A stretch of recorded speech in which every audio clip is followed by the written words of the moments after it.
Hey guys, tonight we're going to drift back in time to a world lit only by fire and ruled by iron. Imagine the cold sweat on the walls of a castle chamber, the heavy scent of wood smoke and damp wool, and the hushed, anxious whispers of a kingdom holding its breath. You're at the very centre of it all, a princess, a name that echoes with fairy tales. But tonight, we pull back the heavy tapestry of romance to see the cold, hard stone of reality behind it.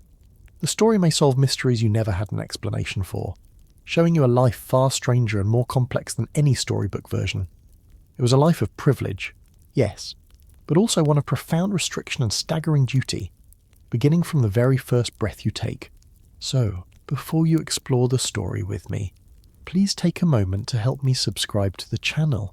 Like and share this video, or maybe leave a comment below, but make sure you do it when you really like what I bring to you. I would love to see where and when you started watching this story, or even just a kind word if you feel so inclined. Now, let's keep the lights as soft as possible. Turn on the fan for a gentle sound to help the story feel more emotional, and let's embark on tonight's journey together. The first sound you register is not a gentle coo or a loving murmur. It is the sound of a collective, held breath, followed by a quiet, rustling sigh of disappointment. You've arrived, in a great, heaving effort. You've been brought into a world of flickering torchlight, shadows that dance like giants on the stone walls, and the low, guttural prayers of a priest in the corner. The air is thick with the scent of sweat, blood, and crushed herbs meant to ward off evil spirits, and, more practically, the ever-present stench of medieval life. You're born not into a quiet, private moment, but onto a public stage. Your mother, the Queen, is exhausted on a vast, curtained bed, but the room is crowded. There are midwives with knowing, tired eyes, ladies-in-waiting whose expressions are carefully neutral, and a grim-faced physician who likely did more harm than good. They all press in, peering at you. This new piece of royal flesh, the midwife, her hands rough but sure, holds you up. "A healthy girl, Your Majesty," she announces, her voice attempting a cheerfulness it cannot quite achieve. A girl, a princess, not the longed-for prince, the heir who would secure the dynasty and prevent a succession crisis. Your father, the king, who'd been waiting just outside the heavy oak door, receives the news with a tight jaw and a curt nod. He may not even enter. His work is done for now, and the result is useful, but not ideal. You, in your first moments, are already a political calculation. You're not just a daughter. You're a future treaty, a potential peace accord, a walking, breathing parcel of land and influence to be traded for a strategic advantage. While a prince is a sword and a shield for the kingdom, you're its finest silk thread, to be woven into the tapestry of European power. This is your value, and it is determined before you can even focus your eyes. You're immediately handed off, not to your mother, but to a team of women whose entire world now revolves around you. Your first sensation is the rough, scratchy feel of the linen swaddling cloth being wound tightly around your tiny body, pinning your arms to your sides and your legs straight. This was common practice, believed to encourage straight limbs and prevent a baby from scratching itself or, heaven forbid, wandering off. It sounds less like childcare and more like preparing an item for shipping. Your new home is the royal nursery. Forget any image of pastel colours and fluffy toys. The nursery is a formal suite of rooms, often located in a secure but drafty part of the castle. It is the headquarters of your early life, and it is run with the precision of a military campaign. Your mother, the Queen, will visit. Her visits are state occasions. She might hold you for a moment, her fingers cool on your skin, her magnificent gown smelling of lavender and cloves, before handing you back to the professionals. Her primary duty is not to nurture you, but to recover from childbirth and prepare to conceive again, hopefully producing a son next time. To this end, you're not even fed by her. You're passed to the most important person in your infant life, your wet nurse. This isn't just any local woman. A royal wet nurse was a highly sought-after and scrutinised position. She was often a noblewoman herself, a lady of good family whose own child had recently been born, and was usually sent away to be nursed by someone of lesser rank. Her health, diet, and even her moral character were rigorously examined. Her milk was believed to transmit not just nutrients, but qualities of character. A calm, virtuous wet nurse would theoretically produce a calm, virtuous princess. She becomes your source of comfort, your food, your warmth. Her face is the first one you learn to recognise. Her heartbeat, the one that soothes you in the long, cold nights. This outsourcing of feeding was a purely practical matter. Breastfeeding was known to act as a form of natural contraception, and the kingdom couldn't afford for the queen to have a gap of 2 years between attempts at producing a male heir. Your world is a small, enclosed space of stone, wood, and wool.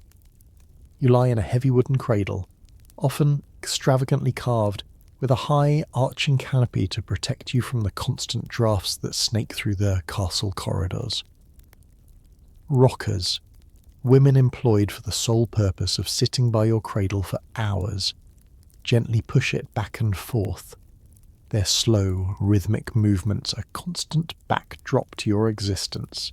As you grow, your senses take in this strange world. You watch the complex, violent, and holy scenes woven into the massive tapestries that cover the walls to provide a sliver of insulation. These aren't pictures of cute animals. They're depictions of the Battle of Hastings or the martyrdom of a saint. Your first lessons in history and faith absorbed before you can even speak. When your first teeth begin to push through your gums, causing you to fuss and cry, you aren't given a plastic ring to chew on. You're given something far more symbolic. A popular and quirky tidbit of the era was to give highborn babies a piece of polished coral, often strung on a necklace or attached to a silver rattle. It was cool and hard, perfect for teething, but it was also believed to possess magical properties, warding off the evil eye, sickness, and demonic spirits. In a world with a terrifyingly high rate of infant mortality, where a simple fever could be a death sentence, any form of protection, practical or supernatural, was embraced. Your very toys are a form of spiritual armour. You're rarely alone, yet profoundly lonely.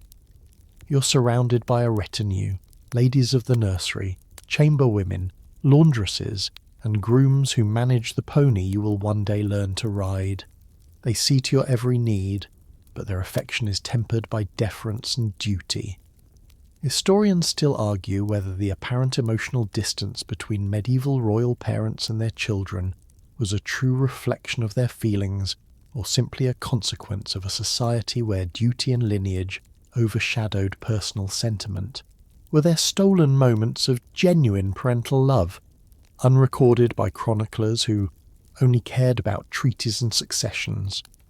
Or were you truly raised by a committee, your emotional bonds forged with servants who could be dismissed on a whim? The truth is likely somewhere in between, a complex tapestry of formal distance and fleeting, private warmth. As you take your first wobbly steps on the cold flagstones, your world is already defined by ritual and expectation. You are learning to speak, but you're also learning the subtle shifts in tone that denote rank. You're learning to eat, but the food is not simple. You're given paps, mushy concoctions of bread soaked in milk, almond milk, or even wine, pre-chewed by a servant to make it digestible. Is a far cry from a modern jar of pureed pears, and perhaps explains a lot about medieval cuisine. Everything about your existence, from the clothes on your back to the prayers said over your cradle, is designed to mould you. You are not a child discovering the world. You're a princess being prepared for it. Your every gurgle is analysed. Your every step is monitored. You are the kingdom's investment, its most delicate diplomatic tool, and your training has already begun. The wobbly steps you took on the cold flagstone soon become more certain, more measured. As you grow from a toddler into a small child, the world of the nursery, with its rocking ladies and coral beads, begins to recede. It's replaced by a more structured, more demanding reality. The constant observation you felt since birth now sharpens, focusing not just on your health and safety, but on your every word, your posture, your potential. Around the age of 5 or 6, your formal education begins, and you learn quickly that this is not about discovering your passions or exploring your own mind. It is a process of meticulous construction, like a master artisan building a priceless loot. Every piece of knowledge, every skill you acquire, is chosen to make you a more valuable asset in the grand and ruthless game of international politics. Your life becomes a timetable, your days a series of lessons administered by a host of tutors and governesses. Your morning does not begin with cartoons or play. It begins with prayer. The castle chaplain, a man with a low, droning voice and the scent of old parchment and incense clinging to his robes, becomes a central figure in your life. Long before you can properly read or write, you learn to recite prayers in Latin. The words are a meaningless collection of sounds to your young ears. Pater noster, qui es in caelis. But you learn to mimic the cadence and the solemnity perfectly. Religion is the bedrock of your world, the justification for your family's power, and the framework for your moral universe. You learn the lives of the saints, particularly the female martyrs known for their piety, chastity, and obedience. These are your role models. Women who suffered beautifully and died virtuously. The lesson is clear. A princess, like a saint, must endure her fate with grace and submission. Your first forays into literacy are guided by these same religious principles. You don't learn with colourful picture books. You might start with a quirky little device called a horn book. Imagine a small wooden paddle, shaped a bit like a cutting board. On it is a single sheet of parchment, on which is written the alphabet, the Lord's Prayer, and perhaps some numbers. This precious page is protected by a wafer-thin translucent sheet of polished animal horn, which is where it gets its name. It's a durable, portable, and frankly, quite a dull first reader. It's the medieval equivalent of a flashcard, only much heavier and smelling faintly of cow. From there, you graduate to your primary textbook, which is also your personal prayer book, the Book of Hours. This is a mainstream and central part of your education. These books were often breathtaking works of art, commissioned for a royal child, with hand-painted illustrations known as illuminations in brilliant blues, reds, and gold leaf. As you trace the letters of the Psalms with your finger, you are learning to read God's word, the only word that truly matters. There is no library of fairy tales or adventure stories for you. Reading is a tool for devotion, not for escape. Alongside the language of God, you must learn the languages of men. Latin is essential for understanding the Mass and for any formal correspondence, but you must also learn French, which for much of the Middle Ages was the language of courtly culture, poetry, and high society across Europe.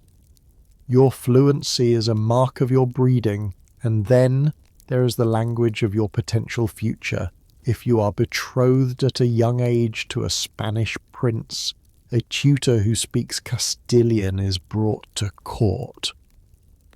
If a German duke is a likely candidate, you begin stumbling through the harsh consonants of his native tongue. Your mind is being moulded to be adaptable, to be able to land in a foreign court and communicate with your new husband and his powerful vassals. You are, in essence, being trained for the most important diplomatic posting of your life. While your mind is being filled with languages and scripture, your hands are never idle, for hours every day. You sit with your governess and the ladies-in-waiting in the solar, the private sitting room for the women of the castle. Here, you learn the intricate arts of needlepoint and embroidery. This is not a quaint hobby. It is a vital feminine virtue. An occupied hand cannot get into mischief, and the ability to produce beautiful textiles was a sign of a well-run, prosperous, and pious household. You start with simple stitches on scraps of linen, your small fingers clumsy with the needle. The ladies cluck their tongues and patiently correct you. Over years, you will graduate to working with fine silk and threads of real gold and silver, perhaps adding a few stitches to a massive tapestry that will one day hang in a great hall, or embroidering a fine altar cloth for the chapel. It is painstaking, repetitive work designed to teach you patience, precision, and the art of sitting still and quiet for very long periods. All excellent qualities for a future queen consort. Your education in the arts extends to music and dance. A music master arrives to teach you an instrument suitable for a lady. The gentle harp, the elegant lute, or perhaps a clavichord, an early keyboard instrument. You learn to sing ballads of chivalry and courtly love, your voice a carefully cultivated tool for charming a court. Then comes the dance master, often a severe man with ramrod-straight posture, who teaches you the formal, intricate steps of the dances you'll be expected to perform at feasts and celebrations. There is the slow, processional basse dance, or the more levelly estampie. This is not about expressing yourself. It is about demonstrating grace, poise, and knowledge of courtly etiquette. One wrong step, one moment of awkwardness could bring shame upon your family. It feels less like fun and more like a high-stakes geometry problem performed in heavy velvet.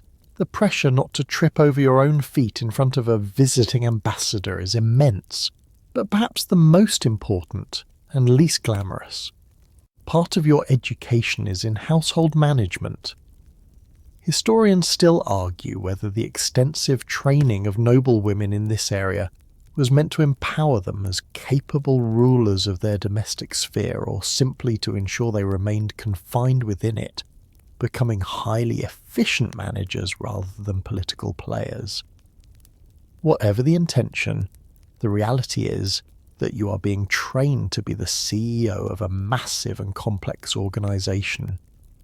A royal castle is not just a home, it is a military fortress, a political capital, and a vast economic engine, all in one. You begin by shadowing your governess or mother, learning the immense logistics involved. You learn how to provision a household of hundreds of people, calculating the tons of wheat for bread, the barrels of wine and ale, the sides of salted beef needed to get through a winter. You learn to manage the vast storerooms of linens, the supply of beeswax candles, the stores of spices that were worth more than gold. You learn to keep accounts, to balance budgets, and to oversee a veritable army of servants, from the highest-ranking steward down to the lowliest scullion boy. This is your destiny, to efficiently and flawlessly manage the domestic world so that your future husband can focus on the masculine world of war and politics. By the time you are 8 years old, your life has a rhythm and a rigour that would exhaust a modern adult. Your days are a seamless tapestry of prayer, Latin declensions, French conversation, needlework, lute practice, dance steps, and lessons in logistics. You are rarely, if ever, allowed to simply be a child. The carefree play you might glimpse from a high window, watching the children of stable hands chasing chickens in the bailey, is a world away from your own. You're being polished like a gem. Every facet of your being shaped and cut for a single purpose, to shine brilliantly in a foreign court, to secure an alliance, and to one day run a palace with quiet, unassailable competence. The girl is disappearing, and the princess is taking form. The world you inhabit is not only one of structured time, but also of structured space, and your own body is the first territory to be colonized by duty and expectation. Just as your mind is being filled with specific, approved knowledge, your physical form is being molded and presented in a way that speaks of power, piety, and untouchable status. Your wardrobe is not a matter of personal taste. It is your uniform, your billboard, or your cage. The process begins every morning as the grey light struggles through the narrow, leaded glass window of your chamber. You're not allowed to simply hop out of bed and pull on a comfortable robe. You're awakened by your ladies-in-waiting, who enter your room with the quiet efficiency of a pit crew. Getting dressed is a ritual, a team effort, and it can take a very long time. It begins with the innermost layer, the only one that feels remotely comfortable. This is your chemise, or smock, a simple, long shift made of fine linen. This is the only garment you own that is washed with any regularity, forming a crucial barrier between your skin and the impossibly expensive, rarely cleaned fabrics that will be piled on top of it. Next come your stockings, made of wool or perhaps fine cloth, which are pulled up to your knees or thighs and held in place by garters. There is no elastic. Of course, everything is tied, pinned, or laced into place. Then, the true architecture of the outfit begins over the chemise. Your ladies lace you into a kirtle.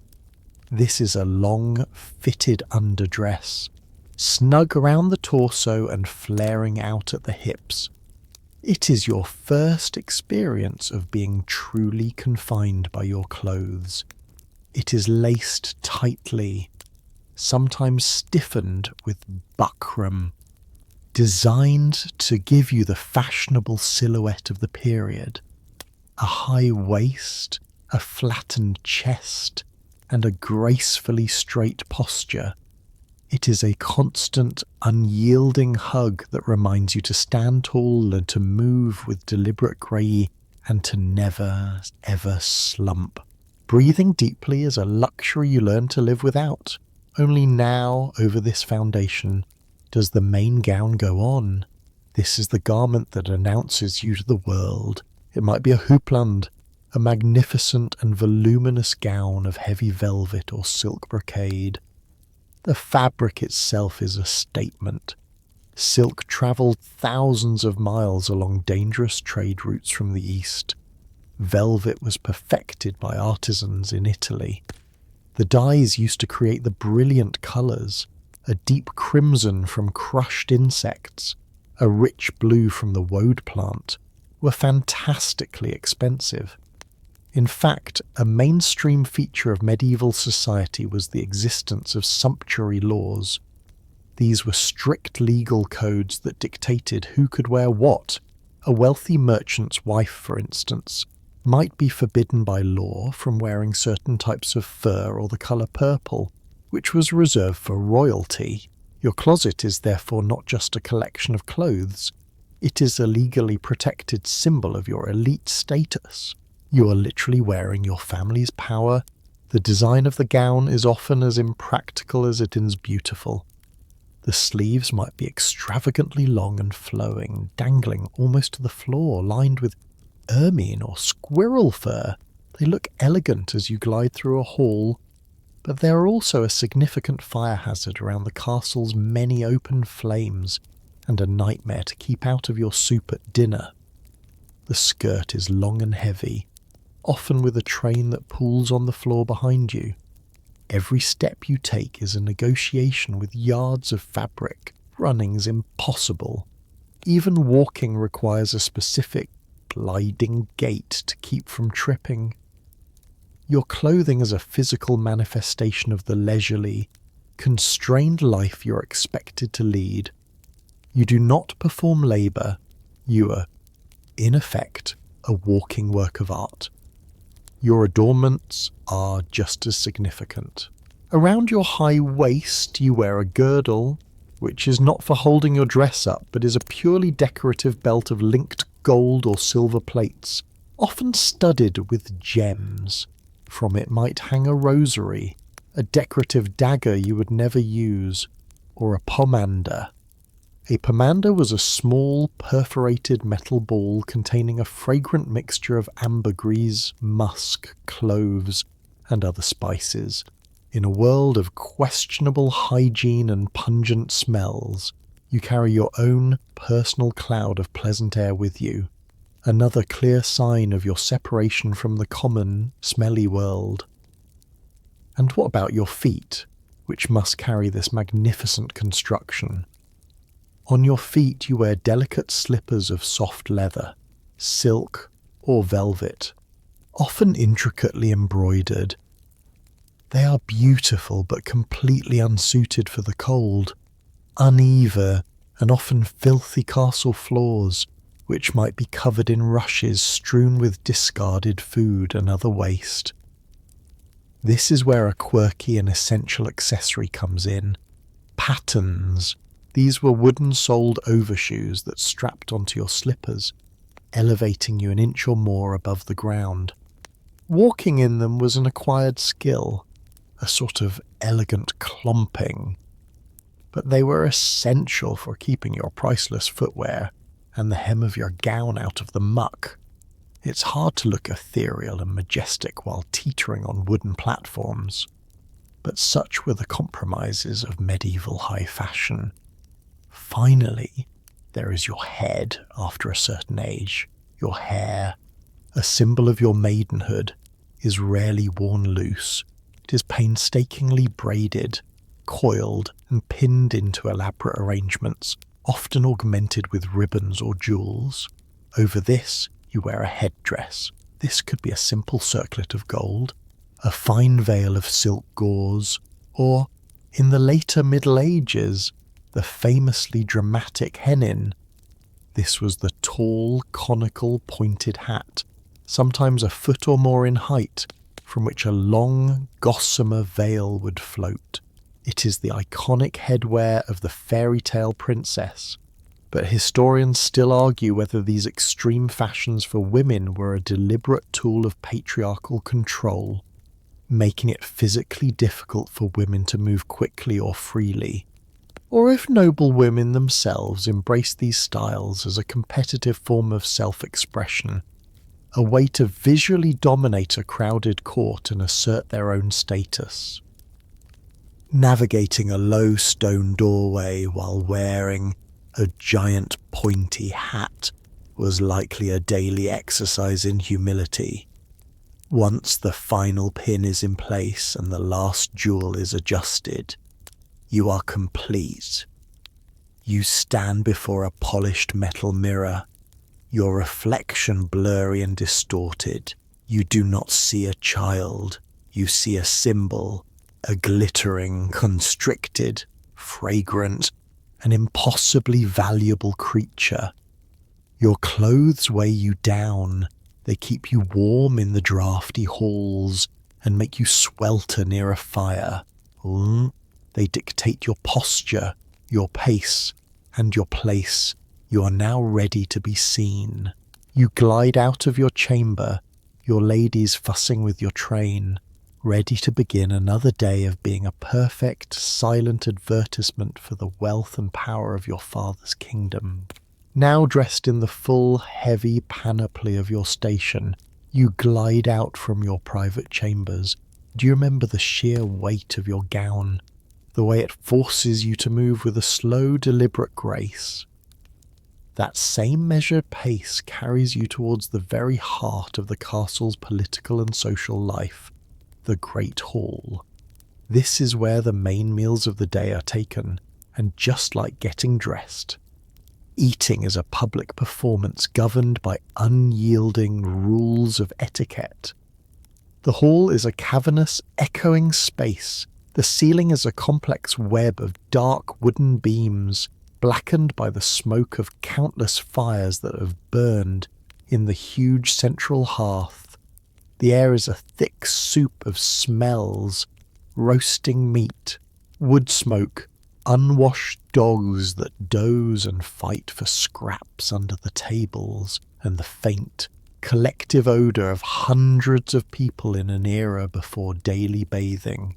Light struggles through high, narrow windows, so the hall is often dim, lit by the fire and dozens of flickering tallow candles that do little to pierce the gloom. As a princess, you do not sit among the general population of knights, squires, and court officials who crowd the long trestle tables in the main body of the hall. You take your place at the high table, which is set on a raised platform, or dais, at one end of the room. This elevated position is entirely by design.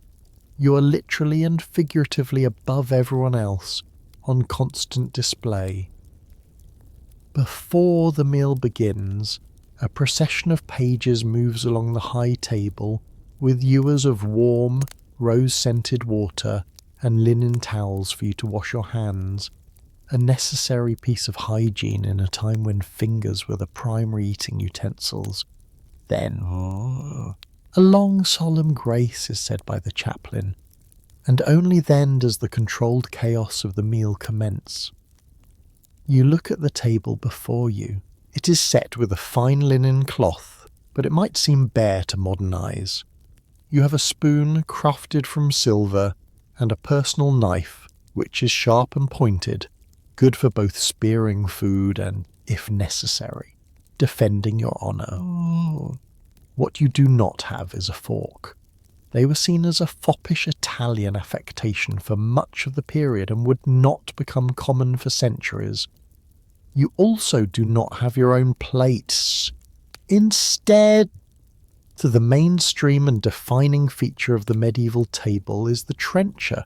This is a thick, square slab of stale bread, about 4 days old, so it's hard enough to be absorbent without falling apart. Food from the communal platters is placed directly onto your trencher.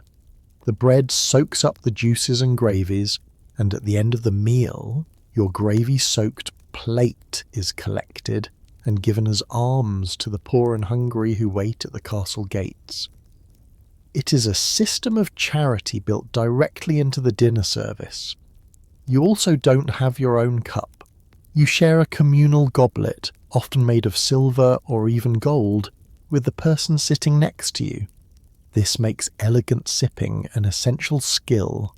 You must wipe your mouth carefully on your napkin before you drink, so as not to leave a greasy film on the rim for your neighbour. It's a lovely way to bond, unless your neighbour is your younger brother, who has the table manners of a wild boar.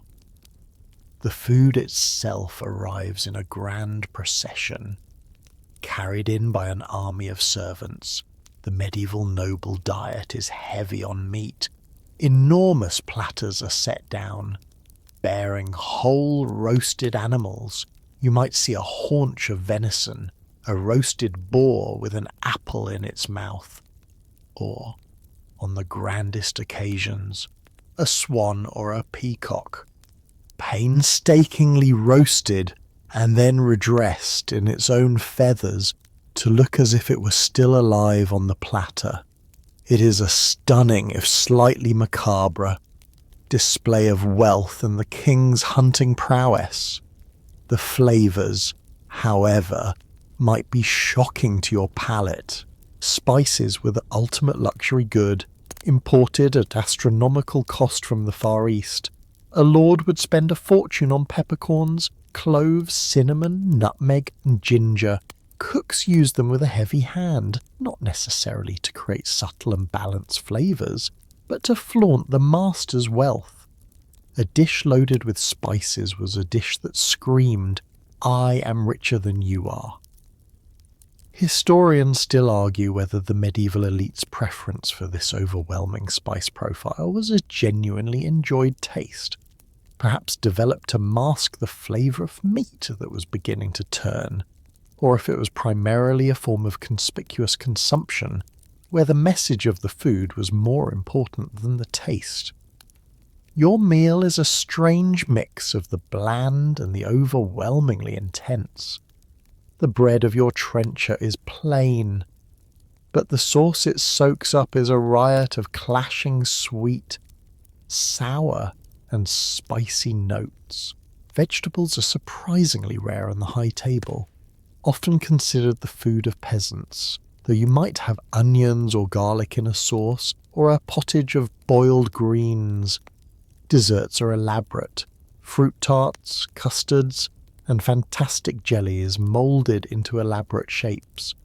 This world of feasting, however, is constantly interrupted by the demands of faith.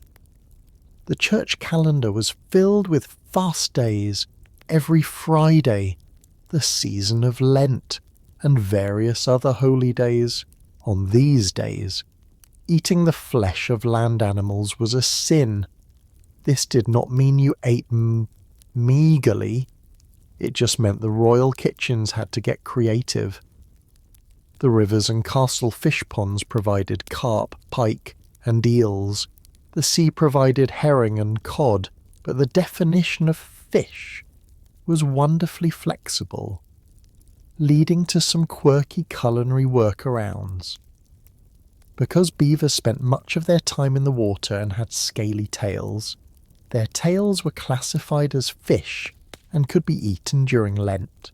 Even more bizarrely, it was believed that barnacle geese, a coastal bird, did not hatch from eggs but spontaneously generated from barnacles growing on driftwood. Therefore, they were not esh in the traditional sense, and were also fair game on fast days. So, while your nightly neighbours might grumble, you could still sit down to a nice, juicy, fishy goose for your Lenten dinner. A truly great banquet was more than a meal. It was a form of political theatre. Between the numerous courses, there would be entertainment. A jester might tell crude jokes, acrobats might tumble across the floor, and minstrels in the gallery would play lutes and sing ballads. The most spectacular element was the subtlety, or entremets. These were incredible, edible sculptures brought out to dazzle the guests. A cook might fashion a castle out of pastry and marzipan, with tiny flags bearing your family's coat of arms, or a scene from mythology rendered entirely in spun sugar. These weren't really for eating, they were for awe. They were a declaration of the kingdom's power, artistry, and wealth. A message to any visiting noble or ambassador that this was a court to be feared and respected. As the meal winds down, you have picked delicately at the small portions deemed suitable for a lady. The performance is almost over. The leftover food is cleared, the trenchers collected, and the pages return with their ewers of scented water for a final hand-washing. You've navigated the complex social maze of the royal table. Another public test passed. You're a silent, beautiful participant in the theatre of your father's court, a living testament to his bounty and power, even if the taste of cloves and ginger still burns on your tongue. You retreat from the echoing clamour of the great hall, the heavy scent of roasted meat and wood smoke still clinging to your velvet gown. The performance of the meal is over, but the reality of living within these thick stone walls is a constant sensory experience, while your clothing and food project an image of exquisite, untouchable perfection. The day-to-day business of keeping clean and healthy is a far more earthy and precarious affair. Your life is a strange paradox. Moments of extreme luxury set against a backdrop of what we would consider profound discomfort and danger. Let's first dispel a common myth: you do not live in filth. The idea that medieval people, especially nobles, never bathed is largely a fiction. You do bathe, and when you do, it is a luxurious and elaborate ritual. However, it is a ritual, not a quick daily habit. Taking a bath requires a military-style operation. Servants will haul a large, high-sided wooden tub into your bedchamber, placing it near the fireplace. To protect your noble skin from splinters, the tub is lined with a clean linen sheet. Then begins the arduous process of heating water in cauldrons over the fire and carrying it, bucket by steaming bucket, to fill the tub. It's an enormous expenditure of labour and firewood, which is why it might only happen once a week or so, or in preparation for a special event. Once the bath is ready, it is a private delight. Your ladies-in-waiting will perfume the water with fragrant herbs like lavender, chamomile, or rose petals. You have access to a soft soap made from animal fat and lye, scented with essential oils. You can soak in the warm water, a rare and cherished moment of peace and comfort, shielded from the castle's perpetual chill by a canopy erected around the tub to trap the steam and heat. It's a medieval spa day, and for a little while you can wash away the weight of your heavy clothes and the pressures of the court, but the very scale of the production tells its own story. The fact that getting clean requires the coordinated effort of half a dozen servants shows just how precious and rare simple warmth and cleanliness truly are. This temporary comfort is a stark contrast to the permanent state of your environment. The castle is a living, breathing organism, and it is not always a healthy one. There is a pervasive dampness that clings to the stone, a chill that no fireplace can ever truly banish. You learn to live with constant drafts that snake under tapestries and through ill-fitting window shutters. The rushes on the floor, meant to provide insulation and be swept out periodically, often become a matted collection of spilled food, animal waste, and other debris, creating a distinct, musty odour. And then there is the matter of sanitation. Your privy or guardrobe is a feat of medieval engineering, but not one built for comfort. It is typically a small stone closet built into the thickness of the outer wall, with a hole in a stone or wooden seat that opens directly down a chute. The waste simply drops, sometimes into a cesspit at the base of the castle, and often directly into the moat. It is functional, but it is also cold, breathtakingly draughty, and a very public sort of private moment. In this environment, sickness is a constant, lurking shadow. A simple cut from a needle while doing your embroidery could fester into a life-threatening infection. A winter chill could settle in your chest and become a fatal case of pneumonia. For all your value as a political asset, you are as fragile as any peasant child, and your health is a matter of state concern. When you inevitably fall ill, with a fever, a racking cough, or a mysterious pain, the court physician is summoned.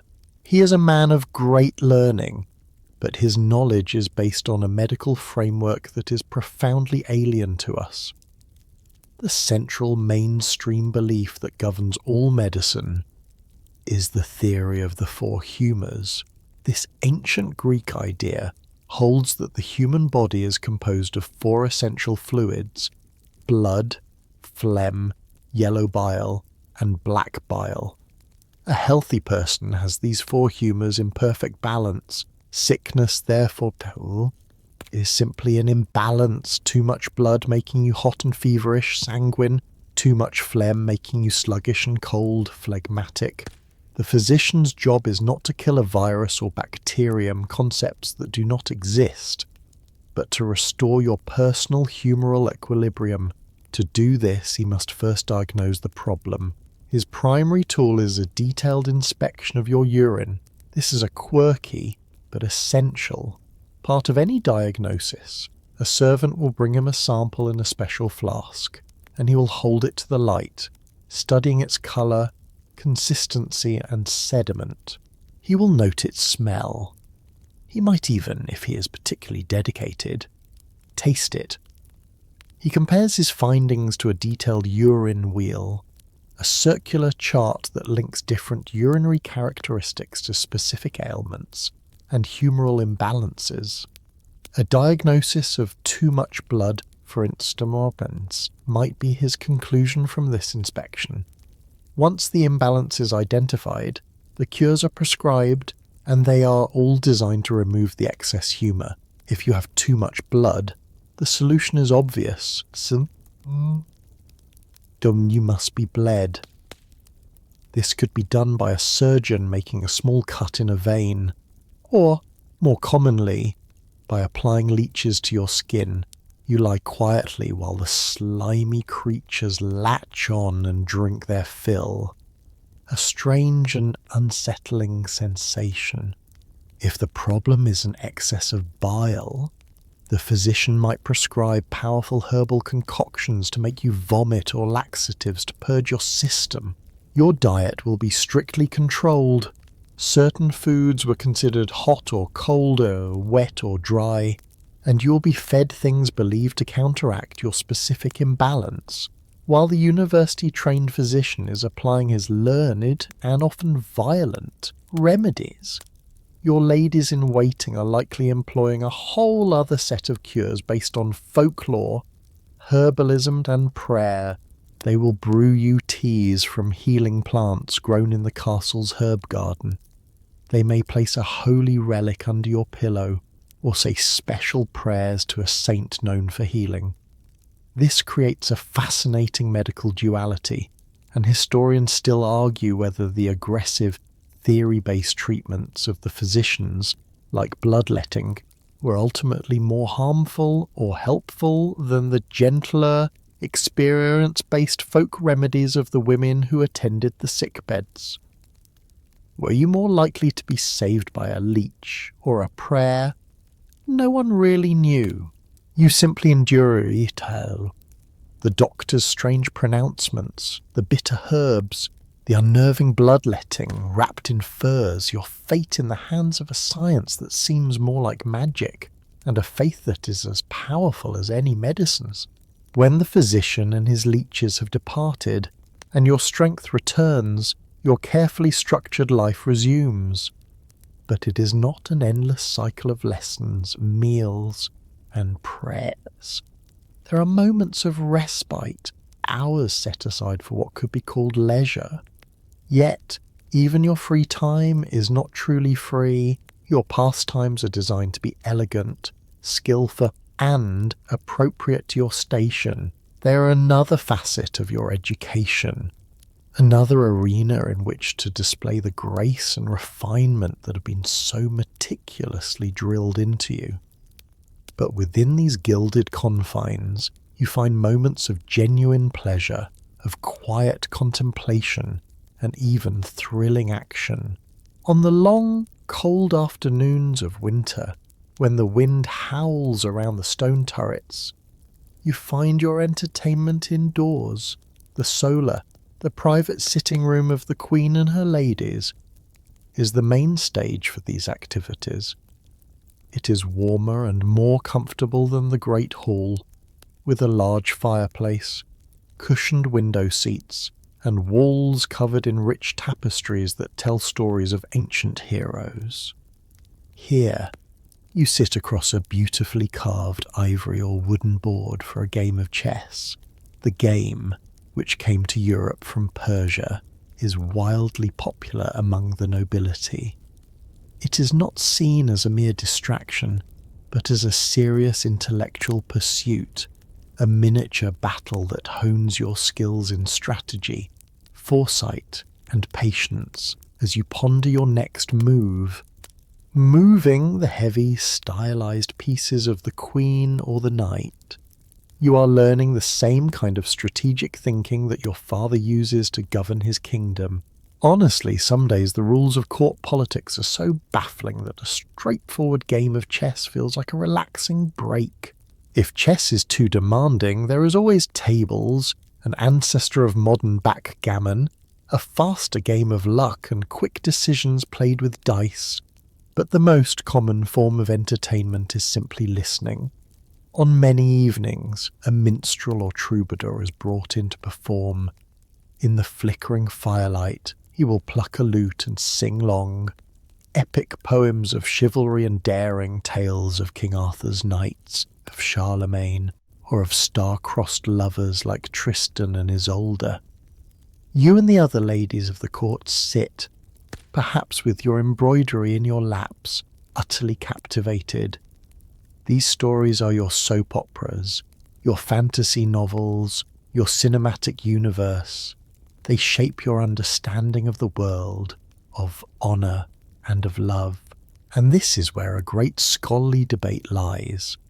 Historians still argue whether these tales of courtly love, where knights performed impossible deeds for the favour of a seemingly all-powerful lady, offered medieval women an empowering imaginative outlet and a vocabulary for emotional desire, or if they simply reinforced the existing power structures by idealizing female beauty and passivity, making women the beautiful, unattainable prize in a game played by men. As you listen, your hands are likely busy. Do you remember the hours of needlepoint from your lessons? Here, it transforms from a chore into a communal, social activity. The women of the court gather, their needles flashing, working on their own small projects or contributing to a massive tapestry together. Their hands are occupied, but their minds and mouths are free. This is where the real business of the court happens. News is exchanged, alliances are subtly formed, reputations are made or broken in a flurry of whispers. It is the heart of the female social world. Curled at your feet or on your lap as you work might be a tiny dog, a little spaniel or terrier. This is a quirky feature of noble life. These were not just pets, but comforter dogs. These pampered creatures, often draped in their own little velvet coats, were believed to serve a dual purpose.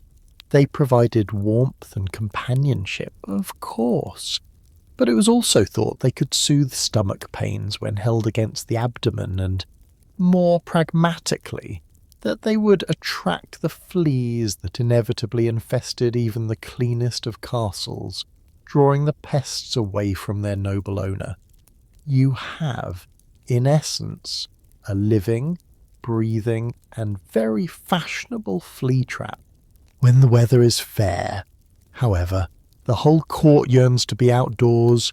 The oppressive, smoky air of the castle is left behind for the thrill of the hunt, while the violent, dangerous pursuit of wild boar or stag on powerful war horses is the domain of the king and his knights. You have your own prestigious and beloved outdoor sport. Falconry. This is a mainstream aristocratic pastime, and one of the few where women could participate on almost equal footing with men. Your father presents you with your own hawk, perhaps a graceful merlin or a swift peregrine falcon. Your rank in society can actually be read by the bird you carry on your gloved fist.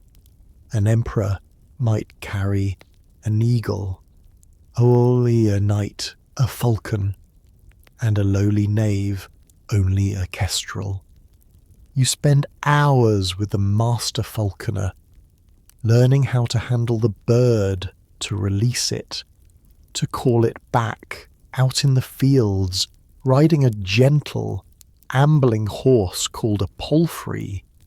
You experience a rare sense of power and freedom.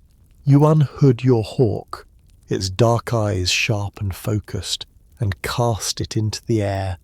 You watch it circle, a tiny speck against the vast blue sky, before it stoops, diving with breathtaking speed to strike its prey. The thrill of that moment, of that connection with a wild, beautiful creature, is a potent antidote to the stuffy confines of castle life. On other days, you might join a hunt, but in a more sedate fashion.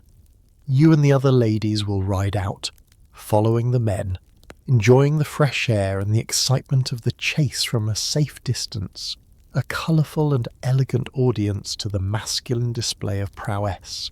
But there is another, more peaceful outdoor escape available to you.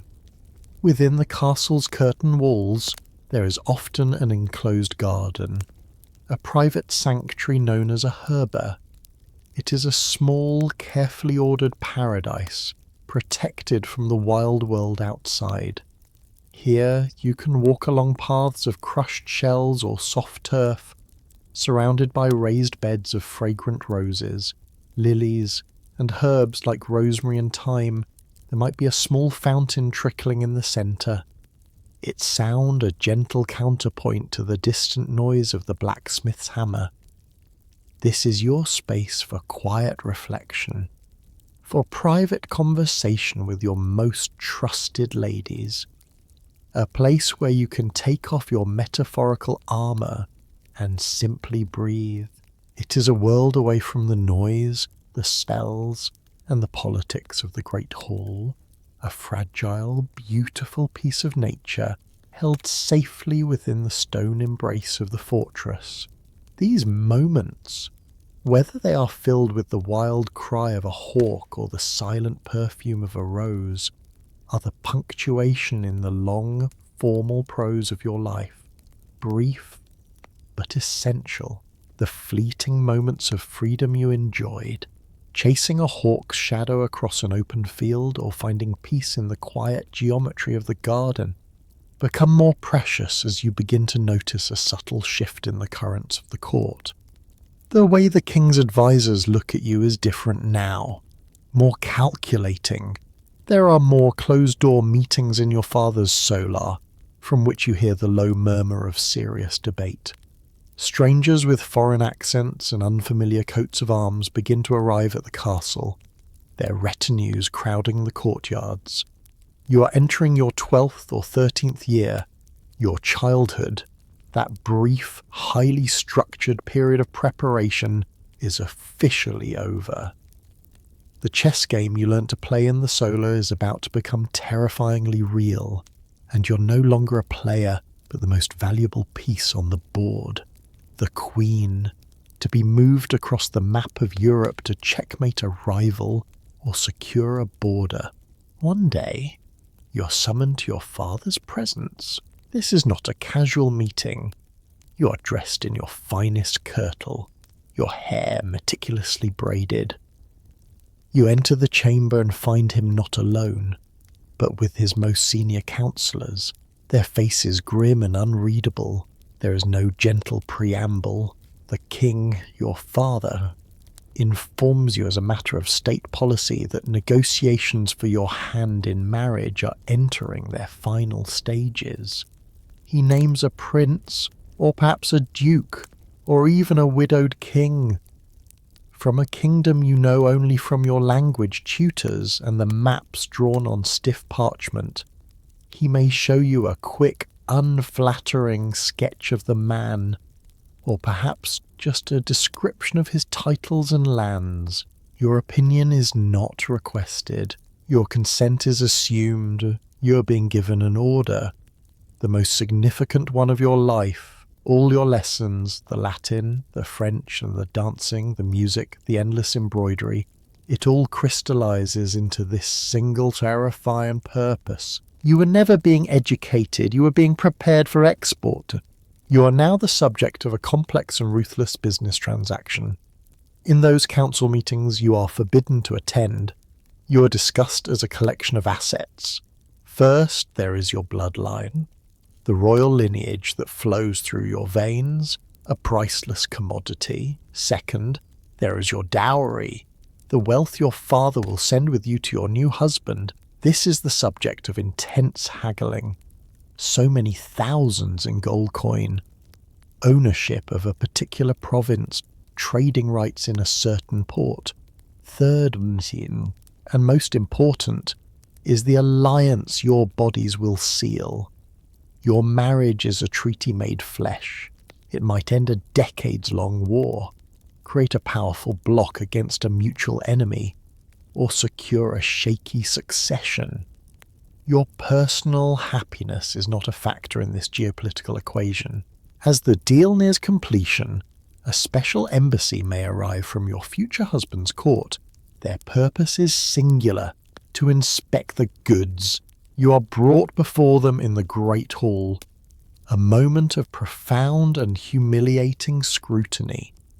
Dressed in clothes that signify your father's immense wealth, you must walk the length of the hall, turn and sit, all under the watchful, assessing eyes of these foreign men. Or they note your height, your complexion, the colour of your hair and eyes.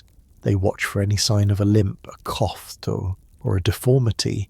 They engage you in conversation in their own language to test the fluency your tutors have drilled into you. They are gauging your fitness for the most important part of your job, bearing healthy airs. A court painter might accompany them, his job being to create your official portrait. He will spend days sketching you, trying to capture a pleasing likeness that will be sent back to your intended. It's the medieval equivalent of a dating profile. Only this one will seal a treaty, and you pray he's a kind and flattering artist. When the terms are finally agreed upon, the dowry settled, and the inspection passed, the wedding itself often takes place before you've even met your groom. This is accomplished through a mainstream and legally binding practice known as a marriage by proxy. You proceed to the royal chapel, dressed as a bride, and stand before the altar. But the man standing beside you is not your husband. He is a high-ranking nobleman, often a cousin or trusted advisor to your groom, who has been given the legal authority to speak the vows on his behalf. You pledge your life and loyalty to this stand-in, this representative of a man you know only by name. The ceremony is legally complete. You are now a wife. To make the union unassailably legal in the eyes of the church, which required some form of consummation, an even more bizarre ritual sometimes followed.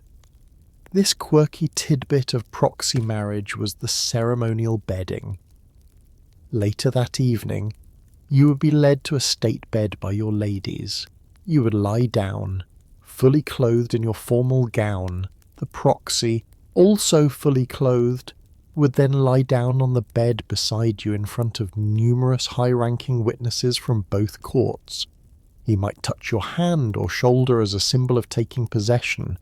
To ensure that no actual impropriety occurred, a naked sword, or sometimes a large bolster, would be placed down the middle of the bed between you, a stark symbol that this was a legal act, not an intimate one.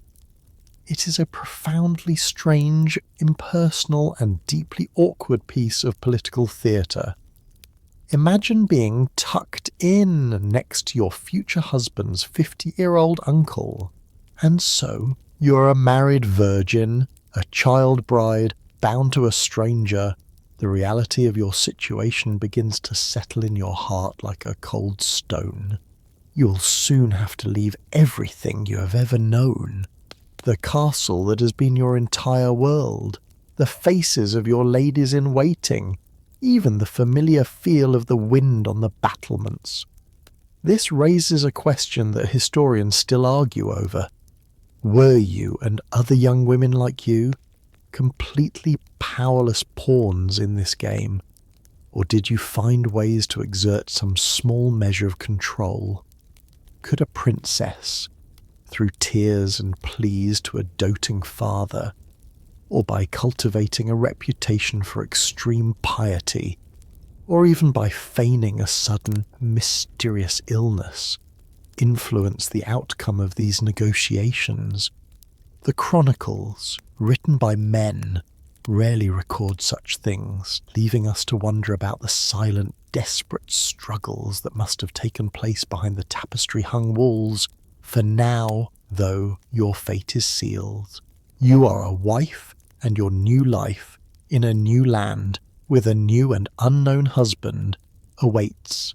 The ink on the marriage treaty is barely dry, and the strange phantom ceremony of your proxy wedding is still a fresh, bewildering memory. Now, the castle transforms. The quiet rhythms of your life are replaced by a frantic, organized chaos, and all of it revolves around a single, looming event. Your departure. For weeks. The courtyards are filled with the clang of blacksmiths shoeing horses, and the shouts of carpenters reinforcing the axles of heavy wagons.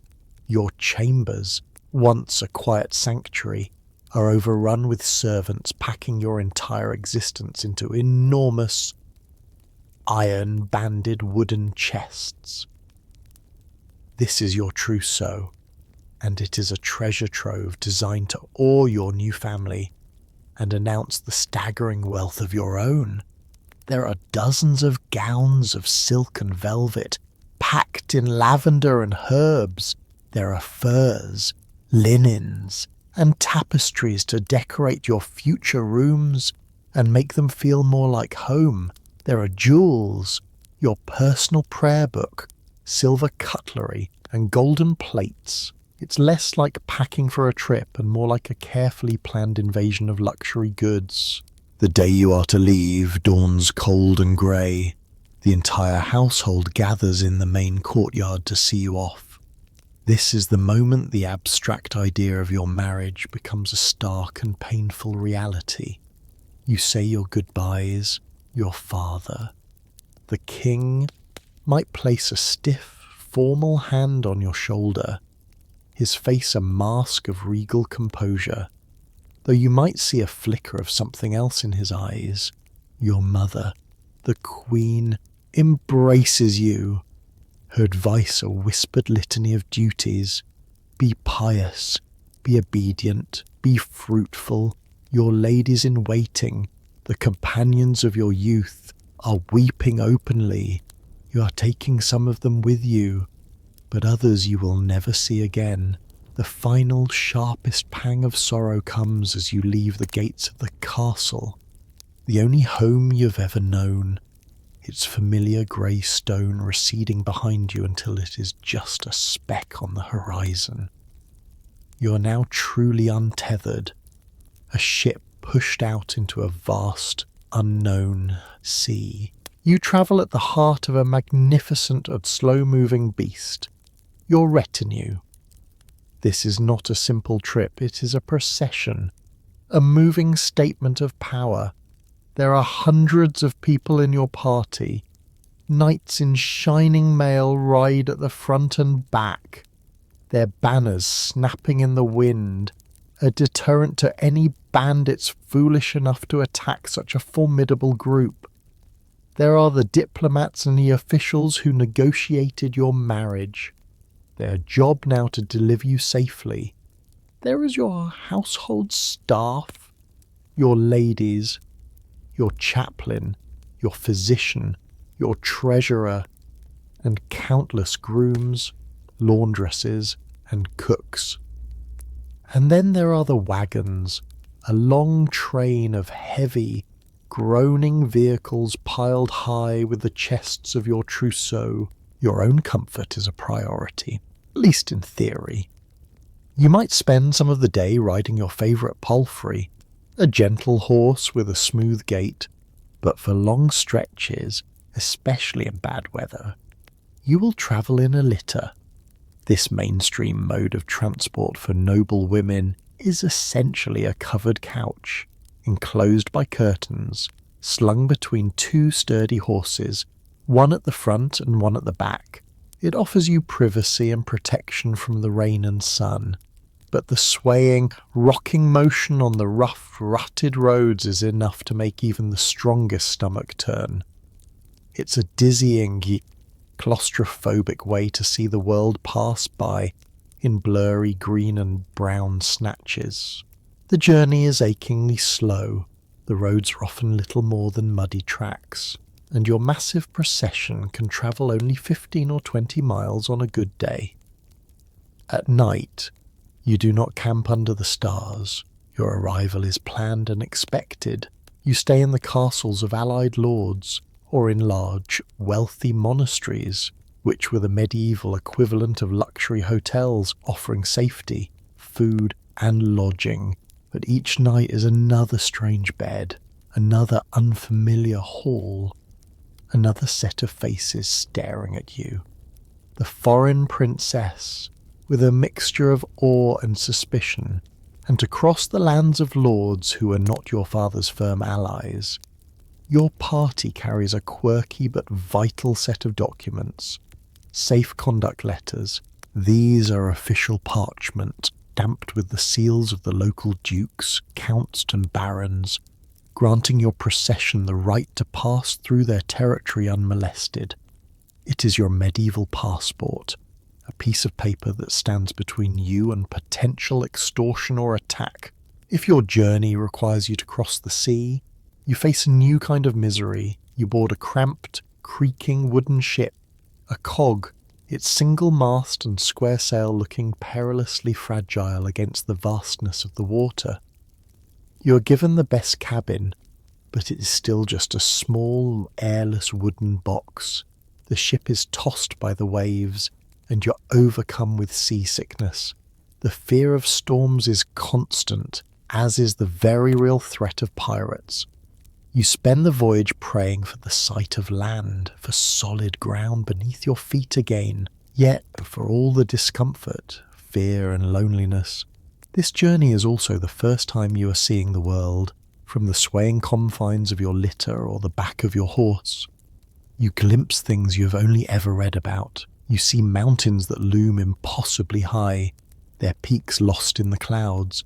You see cities crowded with more people than you ever imagined, a riot of noise and smells and life. You pass through villages where the people speak with strange accents and eat foods you've never tasted. It is a terrifying and profoundly isolating experience, but it is also a slow, dawning revelation. The world is so much larger, so much more varied and complex than the enclosed, predictable life of the castle you left behind. After weeks, or perhaps even months, of this slow, relentless travel, a scout rides back to the procession with the news. You are approaching your destination. A nervous energy buzzes through your retinue. Your ladies fuss over your hair and gown, ensuring you look perfect upon arrival. Your familiar companions, the people from your home court, are your last link to your old life. And this raises a question that historians consider. Was this large retinue that accompanied you primarily a source of comfort and support in a strange land, a familiar bubble to ease your transition? Or was it also a political tool, a collection of loyal agents meant to ensure your father's interests were represented and his influence felt in your new court? The truth, as always, is likely a mix of both. As you crest a final hill, you see it below you, the city, the fortress, the castle that is to be your new home. Its skyline is alien, its banners are not your own. The long, weary journey is over. But as you look down at the imposing stone walls, you know with a cold certainty that the most difficult and dangerous part of your journey has just begun. Your procession descends from the hills, a slow-moving river of silk, steel and horseflesh, flowing towards the city walls. As you draw near, another party rides out to meet you, their banners bright and unfamiliar. At their head is him, your husband. You see him for the first time not in a quiet room, but in the open air, surrounded by hundreds of courtiers and knights, the wind whipping at his cloak. He might be a boy barely older than you, his expression as nervous as your own. He might be a man in the prime of his life, his face weathered and stern, or he could be an old king, his beard grey, his eyes holding the weight of decades of rule. There is no time for a personal connection. You are both actors on a grand stage. Diplomats make flowery speeches. You are helped down from your horse or litter, and you perform the deep, perfect curtsy you have practiced 1,000 times. He takes your hand, his touch cool and formal, and perhaps murmurs a polite, rehearsed greeting. This is the man whose bed you will share, whose children you must bear, whose life is now legally bound to your own, and your first meeting is a public spectacle. With the formal greetings concluded, the two processions merge into one, and you ride towards the city gates. Your entry is a triumph, a carefully orchestrated piece of propaganda. The streets are packed with people, a sea of upturned, curious faces. They've been given a day off from their work, and perhaps a ration of free wine to celebrate your arrival. Banners with your new, combined coat of arms hang from every window. Church bells peal, their joyous clangor echoing off the stone buildings. Musicians play, and young girls strew herbs and flowers in your path. You ride beside your new husband, a perfect, smiling doll. You are the living symbol of a new peace, a new alliance, the promise of a prosperous future. The weight of all those hopes, all those eyes, is a physical pressure, but you must not let it show. You must look serene, happy, and confident, a paragon of royal grace. The next day is the wedding itself. Even though you are legally married by proxy, this second ceremony is essential. This is the public affirmation, the religious sanctification of the union in front of your new people. You're dressed in the most magnificent gown from your trousseau, a garment so heavy with gold thread and seed pearls that you can barely move. You walk or ride in procession to the city's great cathedral, but the ceremony does not happen in the sacred dimness of the interior. In a mainstream practice of the time, the wedding vows are exchanged in facti ecclesiae. In the face of the church, you and your husband stand on the steps, outside the main doors, in the full light of day, with the bishop before you and the entire court, along with half the city, crowded into the square to watch. Here, in front of everyone, you repeat your vows. He places a ring on your finger. The union is declared not in a private whisper, but in a public shout. It is a contract witnessed by God and all of his people. Only after this public commitment do you enter the church as man and wife for the nuptial mass. After the long mass, it is time for the wedding feast. If you thought the banquets at your father's court were grand, they were but a quiet supper compared to this. The great hall of your new home is filled to bursting. The display of food is almost overwhelming. Course after course of roasted meats, exotic birds, enormous fish, and intricate jellies. The subtleties, those sugar sculptures you remember, are on a scale you've never seen. A perfect replica of the castle, a depiction of a famous battle, a fire-breathing dragon, wine flows freely, A quirky and festive tradition you might encounter is the bride ale. A special, strong ale has been brewed just for the occasion, and it is sold to the wedding guests. The money collected goes directly to you, a kind of communal gift to help establish your new household. It's a boisterous, joyous, and incredibly loud affair that lasts for hours. Another performance where you must sit smiling at the high table, the centre of everyone's attention. As the evening wears on and the guests become more raucous, the final and most crucial ritual of the day approaches. The public bedding ceremony, the feast winds down, and a solemn, almost religious procession begins, led by musicians and torchbearers. You and your husband are escorted from the great hall to the state bedchamber. The room is not empty and waiting for you. It is filled with the highest-ranking members of the court, dukes, duchesses, bishops, and advisors. There is no privacy here. Your new ladies-in-waiting, along with the women of your husband's family, lead you to the bed and perform the ritual of undressing you, removing your heavy gown and jewels, and clothing you in a fine linen nightdress. On the other side of the room, the king's lords do the same for him.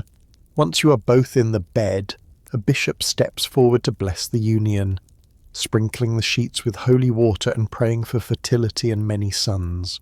This is a moment that sparks a great deal of scholarly debate. Historians still argue whether this public ritual was seen by a young bride as a moment of profound personal humiliation, or if the culture of the time was so different that it was simply accepted as a normal and necessary act of state, a political function entirely separate from personal feeling. Finally, the moment arrives. The bishop and the nobles offer their final congratulations. The heavy velvet curtains are drawn around the bed. You are, at last, alone with your husband, a man you met only yesterday. The noise of the court fades to a murmur outside the curtains. The public spectacle is over. The religious rites are complete. The political alliance has been sealed, blessed, and is now, in this final moment, to be irrevocably consummated in the sudden, heavy silence of the curtained bed. The overwhelming reality of your new life begins. You wake to the feeling of heavy silence. The velvet curtains around the bed are still drawn, creating a small, dark world for just the two of you. But you know that beyond the fabric, the entire court is waiting. This is the morning after your wedding, and the final act of the spectacle is about to play out. The curtains are pulled back, not by a gentle hand, but with a formal rustling authority. The highest-ranking ladies of the court, led by your new mother-in-law, enter the chamber. Their faces are polite masks, but their eyes are sharp. They are here for the proof, the blood-stained sheets from the consummation of the marriage. This is not about your privacy. It is about the security of the kingdom. The consummation makes the marriage indissoluble. It turns a political treaty into a physical reality. When the evidence is seen and discreetly acknowledged, a collective, unspoken sigh of relief passes through the room. The alliance is secure. The princess is now truly the queen consort. The morning after etiquette is, in its own way, more nerve-wracking than the wedding itself. Now, your new life begins in earnest. You are the mistress of a royal household, but you feel more like a guest, or perhaps a prisoner. Your familiar ladies-in-waiting, the ones who travelled with you, form a small, comforting island of your native tongue and customs in a vast sea of foreignness. But you quickly realize they, and you, are being watched. Your new household is staffed with strangers appointed by the king or his mother. Your new chief lady-in-waiting is a powerful duchess from a local family. Is she your guide and confidant, or is she a spy, reporting your every word and mood back to a rival faction at court? You have no way of knowing. The language you spent years learning from a patient tutor is now your only tool for survival, and you find it is a clumsy and inadequate one. You can manage the formal greetings, the polite dinner conversation, but you cannot keep up with the rapid-fire whispers, the inside jokes, the local dialects that pepper the speech of the courtiers. You find yourself smiling and nodding through long conversations, catching perhaps one word in 5, trying to gauge the meaning from gestures and expressions. It's a profoundly isolating experience, like watching a play in a language you barely understand, except you are on the stage and your performance is being judged by everyone. Trying to understand the local gossip feels like trying to solve a riddle in another language while 100 people stare at you. You soon learn that this court, like all courts, is a tangled nest of ambitions, rivalries, and ancient grudges. Every bow has a dozen different meanings depending on its depth. Every compliment has a hidden barb. The most powerful and dangerous piece on this treacherous chessboard is often the woman who just inspected your wedding sheets, the dowager queen, your husband's mother. This is a mainstream feature of court politics.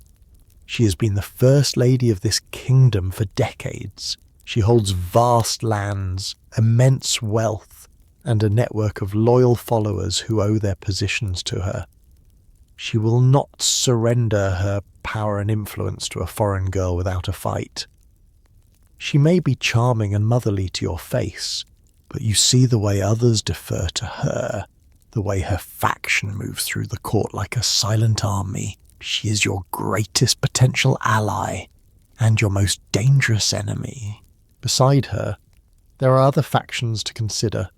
The king's ambitious younger brother, who may see you as a rival for influence. The powerful archbishop, who controls the spiritual life of the kingdom. The wealthy dukes from the north, who barely conceal their disdain for the central court.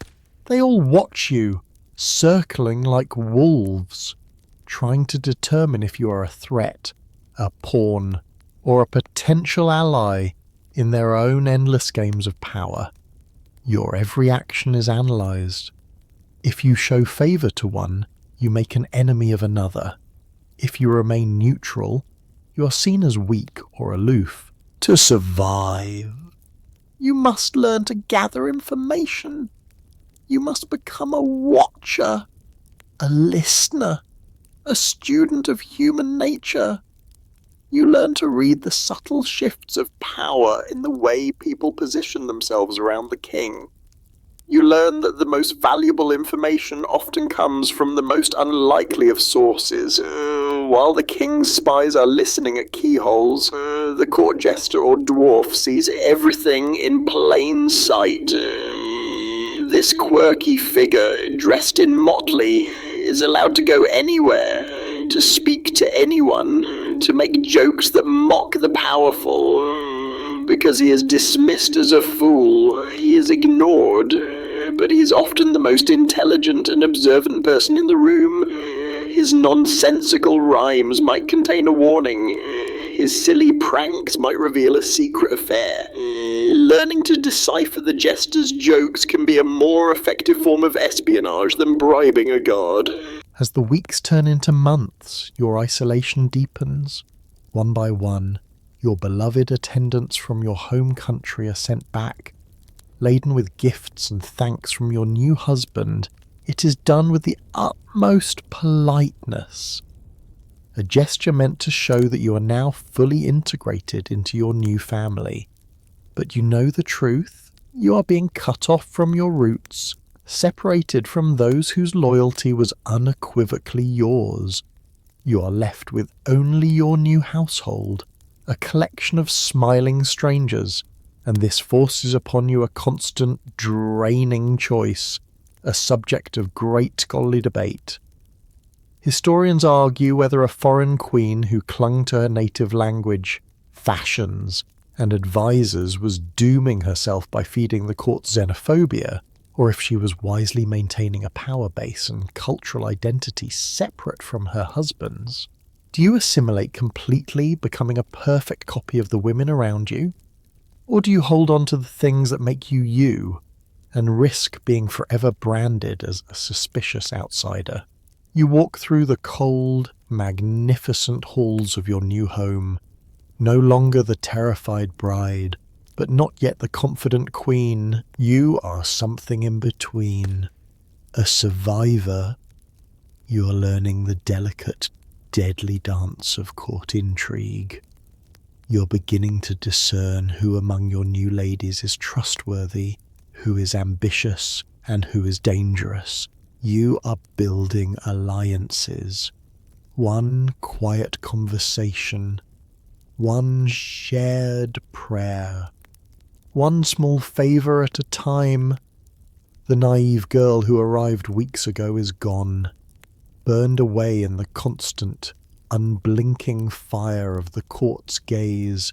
In her place, a new person is being forged, wary, observant, and soon you are learning that to survive here, and one day to rule, your sharpest weapon will not be a dagger, but your mind. You have learned the silent language of the court. You can read a rival's intent in the flicker of an eye and discern a plot from a half-heard whisper. You have begun to build your own network, to find your footing on the slippery, polished floors of your new home. But just as you begin to feel a fragile sense of mastery over this political world, you become aware of a new and far more intense form of scrutiny. All the complex power dynamics of the court, the factions and the rivalries, now fade into the background. They are secondary to a single, all-consuming question that is being asked in the council chambers, in the kitchens, and in the villages. Is the new queen with child? Your cleverness, your piety, your grace, all these qualities are now irrelevant. Your entire value, your security, your very reason for being here, has been reduced to your biology. Your womb is now a matter of state. Your body is no longer your own. It belongs to the dynasty. The intimate rhythm of your monthly cycle becomes a subject of quiet, anxious speculation throughout the castle. Your ladies in waiting, the women who dress you and attend you, are now also your monitors. Their polite questions about your health are not just pleasantries, they're intelligence gathering.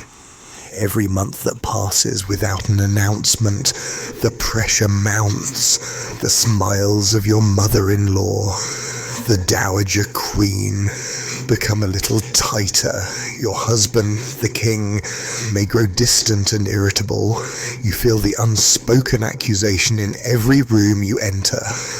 According to the mainstream theological and medical understanding of the time, derived from Aristotle, it was believed that the male seed contained the entire blueprint for a human, and the woman was merely the fertile ground in which that seed grew. Therefore, any failure to conceive, or indeed, the failure to produce a son, was seen as a failing of the soil. It is your fault. You are subjected to an endless array of remedies and rituals designed to correct this perceived inadequacy.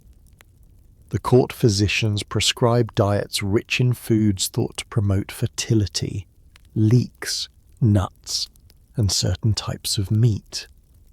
You are made to drink foul-tasting herbal potions. You are given amulets to wear, strange charms blessed by a priest.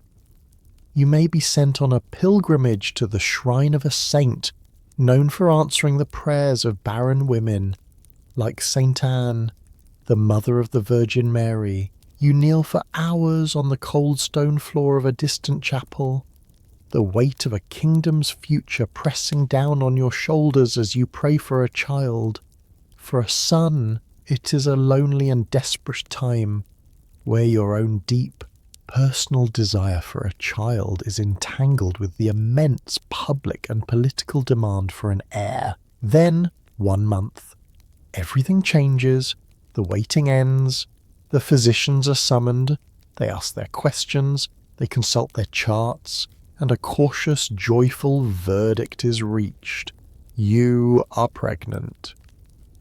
A wave of palpable relief washes over the entire court.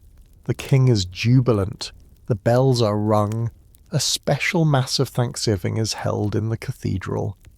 For a moment, you are a hero, but the relief is quickly replaced by a new, 9-month-long period of anxiety. You are now the kingdom's most precious and fragile vessel. Your life becomes a carefully managed state of confinement. You are discouraged from riding horses. Your diet is even more strictly monitored. You are surrounded constantly by the ladies who watch your every step, terrified you might stumble or fall. You are being protected, but it feels like you are in a gilded prison, a walking or breathing incubator for the future of the dynasty. When your time comes, the process of giving birth is, like every other major event in your life, a public affair. You are not secluded with a midwife and your mother. You are moved to a special birthing chamber, which is soon filled with a crowd of high-ranking witnesses. Your mother-in-law is there, of course, along with your chief ladies-in-waiting and often key male members of the council and a bishop. They are not there to offer comfort. They are there to watch. Their presence guarantees that the child born is truly yours, that there can be no accusation of a baby being switched at birth, no hint of a succession crisis caused by a so-called changeling. It's a miracle they didn't sell tickets. As the long, agonizing hours of labor progress, your ladies will employ every tool at their disposal to help you. They will pray over you and wipe your brow. They might bring out a quirky and powerful object of faith, a birthing girdle. This was often a long scroll of parchment or a silk belt, intricately inscribed with prayers, magical symbols, and the names of saints, which was wrapped tightly around your abdomen. Some were even considered holy relics themselves, believed to have been worn by the Virgin Mary or another female saint. It was both a spiritual comfort and a desperate plea for divine intervention in this most dangerous of moments. And then the final push, the baby's first cry. The room falls silent, every eye turning to the midwife as she cleans the infant. This is the moment of judgment. She holds the baby up and makes the announcement that will define the rest of your life. If she says, "It is a princess," there will be polite smiles, congratulations on a safe delivery, and a healthy child. But beneath the pleasantries, you will feel the chill of collective disappointment. A girl is useful, another future marriage alliance, but she is not the heir. The pressure to try again will begin before you have even recovered. But if the midwife declares, "It is a prince," the room will erupt. The celebration will be genuine and ecstatic.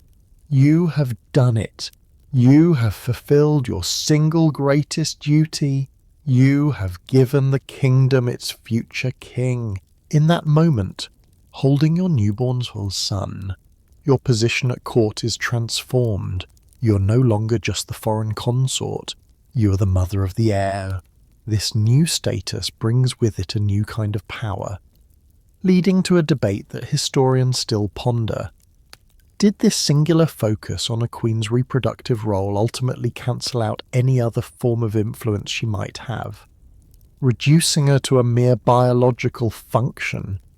Or could a clever queen leverage her new, unassailable position as the mother of a future king to build her own power base, to influence her husband, and to shape the politics of the court in a way she never could before?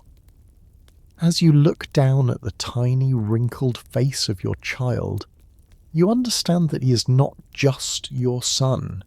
He is your shield, your security, your political masterpiece. You have done your duty.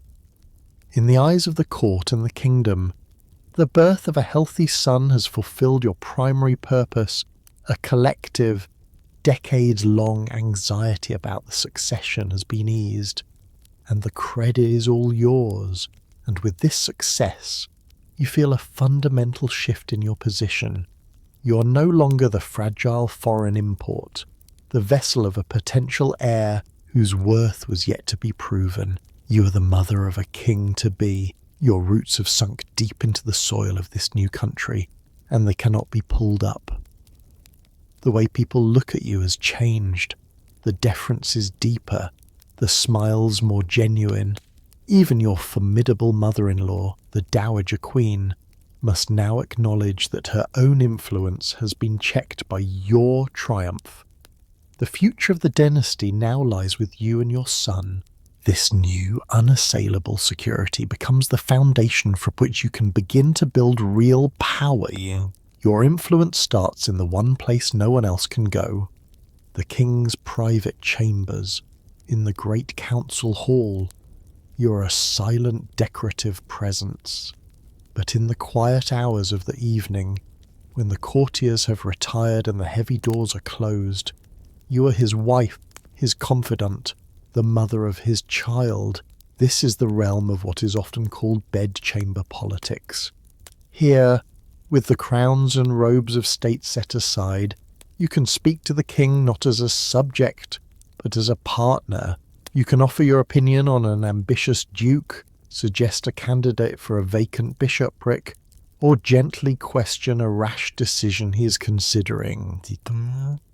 This is not a formal power, but it is deeply potent. A carefully planted seed of an idea, whispered in a moment of intimacy, can grow into a royal decree weeks later. This kind of pillow talk is often the most effective and untraceable form of lobbying in the entire kingdom. Beyond these private moments, you wield a more tangible and public power through patronage. As queen, you are the head of your own vast household, an enterprise with its own lands, its own income, and hundreds of employees. You have the authority to appoint your own chaplains, treasurers, secretaries, and ladies-in-waiting. These are desirable, well-paid positions, and the competition for them is fierce. By bestowing these roles, you are not just hiring staff, you are building an army of loyal followers. A knight you appoint as the captain of your personal guard owes his fortune and career to you. A noble family whose daughter you select as a lady-in-waiting is now bound to you by gratitude. Maltoahi, your antechamber, becomes a bustling centre of influence, a place where aspiring courtiers come to petition for your favour. Your support can make a man's career, and your displeasure can stall it indefinitely. To manage this network, you have your own tools of administration. A quirky but powerful symbol of this is your personal signet ring. This is not merely a piece of jewellery, engraved with your unique coat of arms. It is your personal signature, your stamp of authority. When you press it into a pool of warm wax on a document, that document carries your full endorsement, a letter of recommendation to the king, a grant of a pension to a loyal servant, an order to the steward of your estates. All are validated by this small but personal seal. It is a quiet, constant assertion that your will has weight, that your office is a parallel centre of power to the king's own government. It is in its own way more powerful than a modern credit card, capable of dispensing fortunes and changing lives with a single impression. One of the most important public roles you can now embrace is that of the merciful intercessor. This is a mainstream and beloved aspect of queenship. While the king must be a figure of justice, often harsh and unforgiving, you are allowed to embody the Christian virtue of mercy. When a city has rebelled and the king is poised to punish it, its leaders may appeal to you. When a group of knights has been condemned to death for treason, their families will fall at your feet, begging for your help. In a highly theatrical but effective display, you can then go before your husband in his open court, kneel before him in front of all his barons, and publicly plead for him to show mercy. If he grants your request, and a wise king often does, as it costs him little and makes both of you more popular, the victory is yours. You become a hero to the people, a gentle, compassionate queen who softens the hard edge of royal power. This role wins you a level of love and popular support that no political manoeuvring ever could. This brings us to a question that historians still debate. Was the power you wielded as queen truly your own, a product of your intelligence and political skill, or was it entirely derivative, a borrowed light that shone only because the king, your husband, allowed it to? Could he revoke it at any moment, plunging you back into powerlessness? The answer is complex. While your position is certainly dependent on his, a skillful and popular queen, especially one who is the mother of the heir, can build a base of support so strong that she becomes a political force in her own right, one that the king cannot easily ignore. You're not just the king's wife, you're the chief diplomat to your home country, maintaining a constant correspondence that shapes foreign policy. You are the manager of your own dower lands, a feudal lord in your own right. You're a cultural trend-setter, a patron of the arts, and the undisputed leader of the court's social world. You sit in your solar, no longer the frightened girl who arrived in a foreign land. A pile of petitions lies on the table before you. A secretary waits patiently for your decision. You twist the signet ring on your finger, the cool weight of it a familiar comfort. You have learned that power here is not always about shouting commands or leading armies. It is about a quiet word at the right moment, a strategic gift, a well-placed supporter, and the slow, patient accumulation of loyalty and love. You have mastered the whispers of influence. You sit in the relative quiet of your solar, the heavy crown set aside for the afternoon, your son playing quietly with his nurse in the corner. You hold a letter in your hand, the parchment stiff, the script elegant and familiar.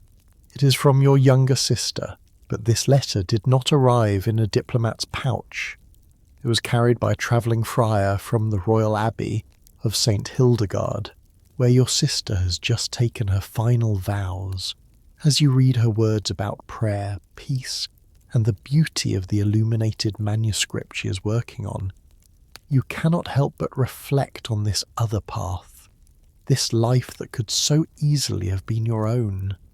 If the political winds had blown differently, if your husband's kingdom had sought an alliance elsewhere, or if you had been born the third royal daughter instead of the first, this life of bells and cloisters might have been your destiny. Not every princess is a pawn in the marriage game. For some, the path leads not to a foreign court, but to the house of God. The reasons are as varied as the women themselves. Perhaps a princess was born with a physical imperfection, a limp, a facial scar that was deemed to diminish her value on the royal marriage market. In an age of surplus daughters, younger girls for whom no suitable high-ranking husband could be found might be honourably retired to a convent to live out their days in piety. Sometimes the choice was a political one. A daughter whose existence could complicate the line of succession might be quietly placed in the church, her vows of chastity effectively removing her from the Game of Thrones. And for some, the call was genuine, a deep and profound piety that made the prospect of a life dedicated to Christ more appealing than one dedicated to a mortal king. This is a source of endless scholarly debate. Were convents a convenient and respectable prison, a dumping ground for inconvenient women? Or did they offer a unique and empowering alternative? A haven where women could escape the constant childbearing and patriarchal control of secular life to pursue spiritual and intellectual goals? The truth is, it was likely both, for your sister. The process of entering the convent was a kind of wedding in itself. She was escorted to the abbey by her family with all the pomp of a royal bride. She would have brought with her an enormous dowry, not of lands for a husband, but of gold, silver, and estates to enrich the convent. Her ceremony of taking the veil mirrored a marriage in many ways.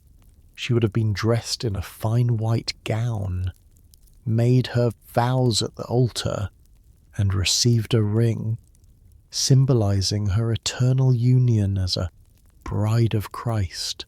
Then, in a moment of profound symbolism, the abbess would have taken a pair of golden scissors and cut her long hair, the source of worldly vanity, severing her ties to her old life. She was reborn, given a new name in Christ, into a new family composed entirely of women. Life behind the high stone walls of the abbey is not, for a royal nun, one of grim poverty. Your sister will not be scrubbing floors or tending pigs. Her royal status and magnificent dowry afford her a life of relative comfort.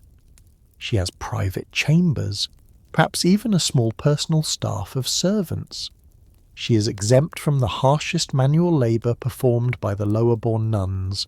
Her life is one of order and tranquillity, governed not by the chaotic demands of the court, but by the gentle, rhythmic ringing of the bells, calling the sisters to prayer 7 times a day. It is a life of contemplation, but not of idleness. Between the hours of prayer, she has a world of opportunity rarely available to her married counterparts. The convent scriptorium is a centre of literacy and learning. She will spend her days reading not just scripture, but Latin texts, history, and philosophy.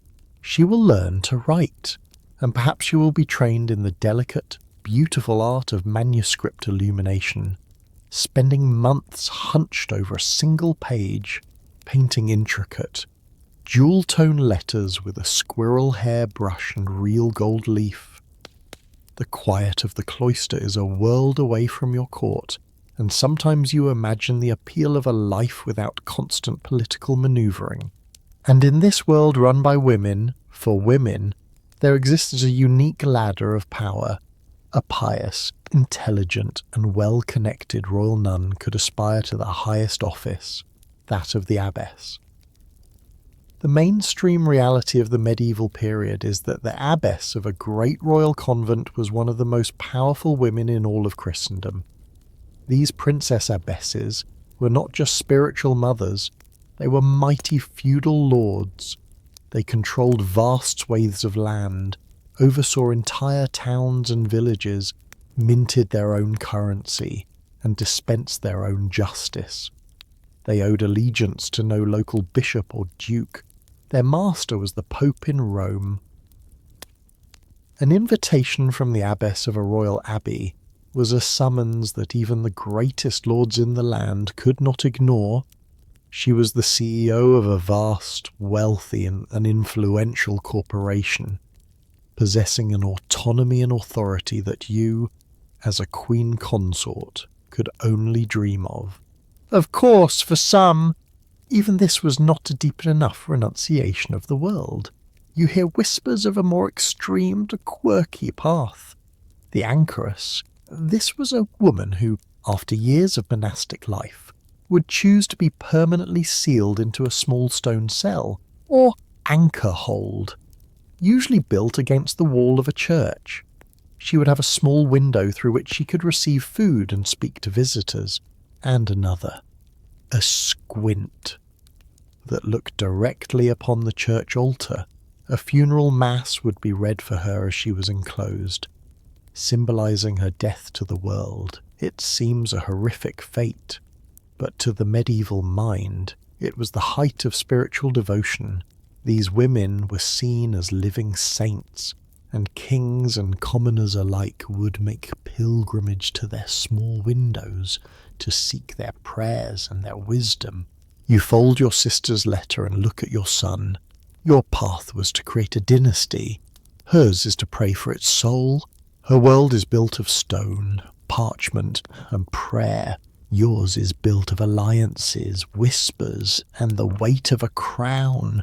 Both are lives of service, of duty, of immense restriction, and both, in their own very different ways, are arenas where a woman could find a voice and a power all her own.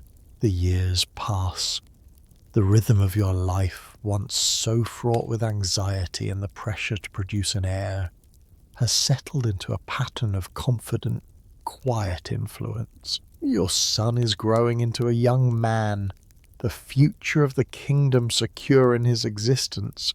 You have mastered the court, built your networks, and earned the respect, and perhaps the fear of the great lords. You are no longer just the consort. You are the queen, a permanent and powerful fixture in the political landscape. But in a world governed by the fragility of human life, no stability is permanent. The one event that will irrevocably shatter your world and redefine your existence is inevitable. One day, the king, your husband, the man who's been the center of your universe for decades, will die. It may come suddenly, a fatal wound on the battlefield or a hunting accident, or it may come slowly, a creeping sickness that drains the life from him over months, turning the vibrant court into a hushed, anxious sick room. Your personal grief may be profound and genuine, a sorrow for the man you have shared a life with, but you are not allowed the luxury of simple mourning. As the king's life fades, 100 political questions ignite. The moment his last breath is drawn, the kingdom is adrift. His powerful brothers and cousins, the ambitious dukes you have spent years keeping in check, will see this as their moment. Your primary, all-consuming thought is not of your loss, but of your son's inheritance and of your own survival. Your first duty as a widow is to perform your grief publicly and flawlessly. The kingdom must see your unwavering loyalty to the memory of their dead king and, by extension, to his dynasty and his son. A quirky but essential part of this is the ritual of deep mourning. You're expected to retreat into a profound seclusion, often into a suite of rooms draped entirely in black cloth, black on the walls, the furniture, the bed. This is the chambre de deuil, the chamber of mourning. Here, in this dark enclosed space, you will receive condolences, but you are largely cut off from the world, a living symbol of sorrow. It is a powerful piece of political theatre. Your withdrawal and your black weeds are a constant, visible reminder to the court that the king's line continues, that your loyalty is absolute, and that you are the grieving mother of the new rightful king. What happens next depends entirely on the age of your son. If he's still a child, a boy of 8 or 12 or even 16, you may find yourself elevated to the most powerful position a medieval woman could ever hope to hold, that of regent, with the king a minor.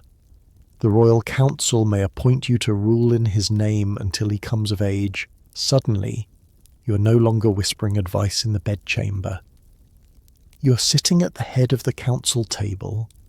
You're hearing petitions, signing royal edicts with your own seal, making decisions about war, taxes, and justice. You are the de facto ruler of the entire kingdom.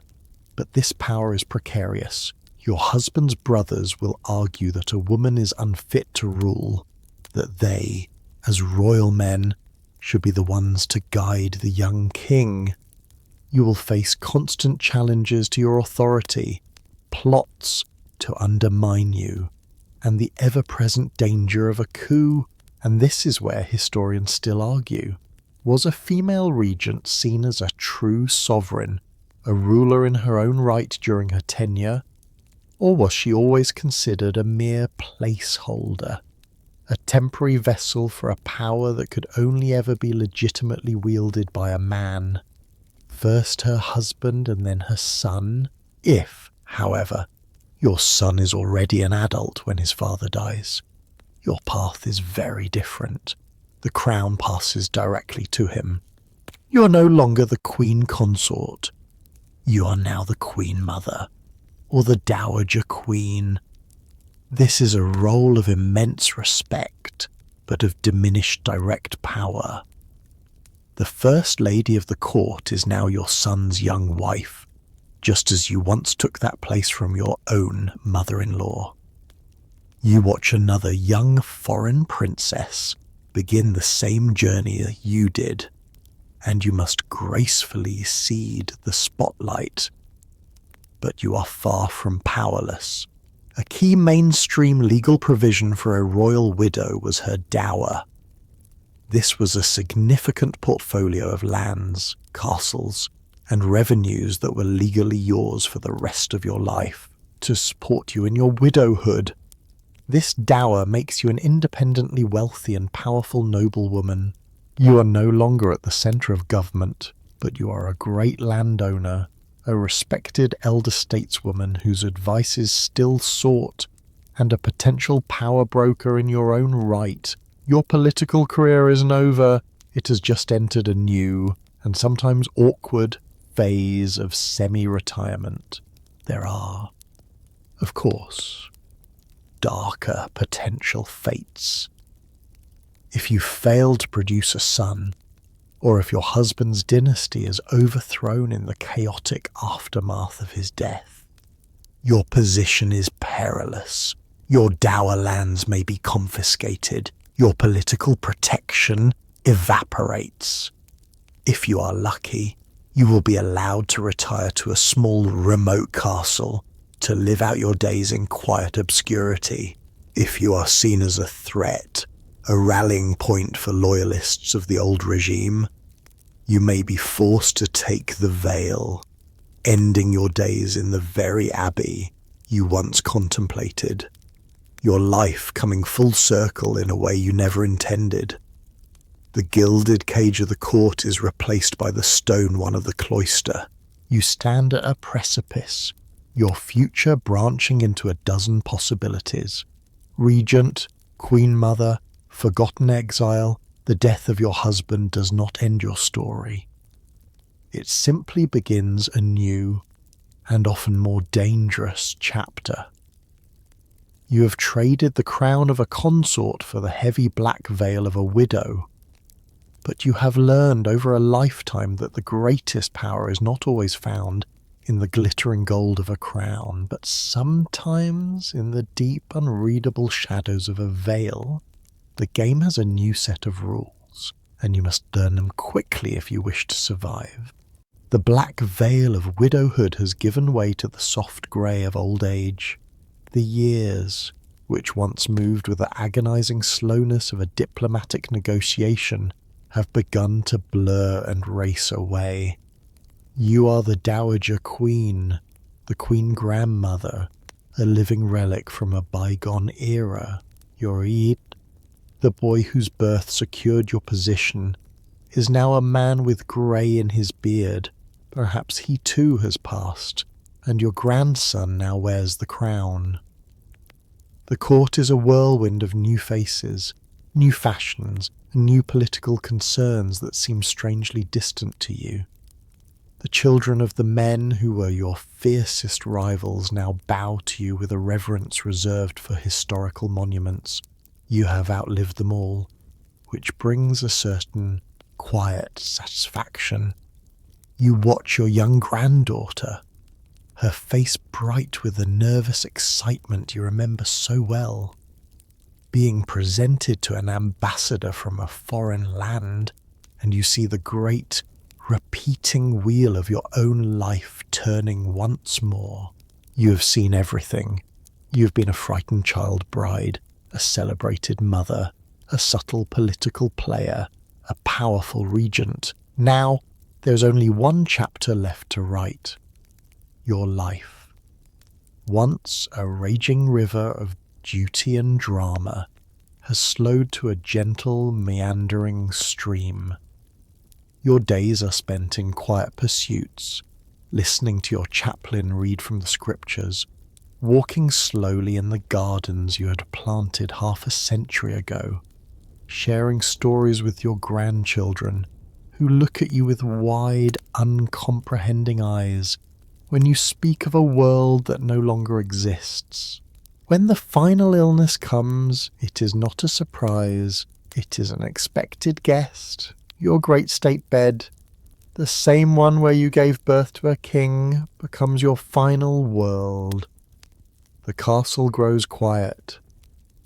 The usual bustle of the court recedes, a respectful hush descending upon the halls. Your family gathers, their faces etched with a solemn love. The archbishop comes to administer the last rites, the ancient Latin prayers, a final comforting murmur that has followed you your entire life, from your nursery to your deathbed. There is no more fear, no more ambition, only a quiet letting go. Your long, stranger, and extraordinary journey is finally over. But for a queen, death is not an end. It is a final, magnificent state occasion. Your body is embalmed, dressed in the richest robes, and lies in state as the entire kingdom mourns. A quirky and final attempt to capture your earthly likeness might be made. A death mask, a cast of your face taken in wax or plaster, so that the sculptor who carves your effigy can create a true and lasting image. Your funeral procession is the grandest spectacle the realm has ever seen. Your coffin, borne on a chariot, followed by every great lord and lady. As the common people weep in the streets for the queen they knew for a lifetime, you are laid to rest in a magnificent tomb in the great cathedral, a carved stone figure of you lying serenely beside your husband, your hands clasped in prayer for all eternity. You hope the sculptor was kind. Your most enduring legacy, however, is one you carefully planned and paid for. This is a mainstream and vital concern for any medieval monarch. The fate of your soul. Throughout your life, and especially in your wealthy widowhood, you have engaged in pious works, you have given vast sums to the poor, but more importantly, you have founded institutions. Perhaps you endowed a new college at a university, or founded a great abbey in the countryside. The purpose of this charity was twofold. It was a testament to your piety and power on earth, but its primary function was to ensure the salvation of your soul. The central duty of the monks in your abbey or the scholars in your college is to pray for you, their founder, every single day, in perpetuity. You've traded your earthly wealth for an eternal chorus of prayer, a spiritual insurance policy against the fires of purgatory. With your soul provided for, what of your story? How will you be remembered by the living? You are now at the mercy of the chroniclers. In monasteries across the land, monks are dipping their quills in ink, writing the history of your time. And this is the great final uncertainty, a debate historians still wrestle with. Can these accounts, written exclusively by religious men, ever truly capture the reality of a powerful woman's life? Will they praise you as a saint, a pious and obedient queen who is a model of feminine virtue? Will they celebrate you as a peacemaker, the wise diplomat who bound two kingdoms together? Or will they condemn you as a meddling, ambitious she-wolf, a foreign influence who manipulated her husband and overstepped the bounds of her sex. Your complex, contradictory life will be flattened and simplified, polished into a cautionary tale or a hagiographic legend. The real you, the frightened girl, the determined woman, is likely to be lost between the lines of their biased prose. And so your memory fractures into 1,000 pieces. Some of it is captured in stone and prayer, some is trapped, distorted, in the brittle pages of a chronicle, some may live on in the songs of minstrels, who turn your long life into a simple ballad sung by the fire on a winter's night. Perhaps your most common legacy is the one you would never notice. Your name, given to countless newborn girls by mothers who admired their good queen. A quiet, unassuming echo of your existence. You are a princess, you are a queen, you are a piece of a game, and you are a player. You are a symbol, and you are a woman. Your life was a story, and now it is finally told. Now the story is over. The great tapestry of this long and eventful life has been fully woven, and it is time to let the images fade, to let the echoes of the past fall silent, the weight of the crown, the cold of the stone walls, the whispers of the court. All of it can now recede into the soft darkness. The journey was long, moving from the constrained world of a royal nursery through the treacherous currents of a foreign court to the quiet wisdom of old age. You have felt the scratch of the woolen swaddling clothes and the heavy silk of a wedding gown. You have tasted the strange and spiced food of a royal feast and heard the silent prayers of a hopeful queen. Now that world melts away, leaving only the gentle sound of the fan, the softness of your pillow, the steady, peaceful rhythm of your own breathing. There are no more duties to fulfill, no more dangers to navigate. The great bell of the cathedral is silent. The last candle in the chamber has been snuffed out. There is only stillness and the deep and quiet comfort of rest.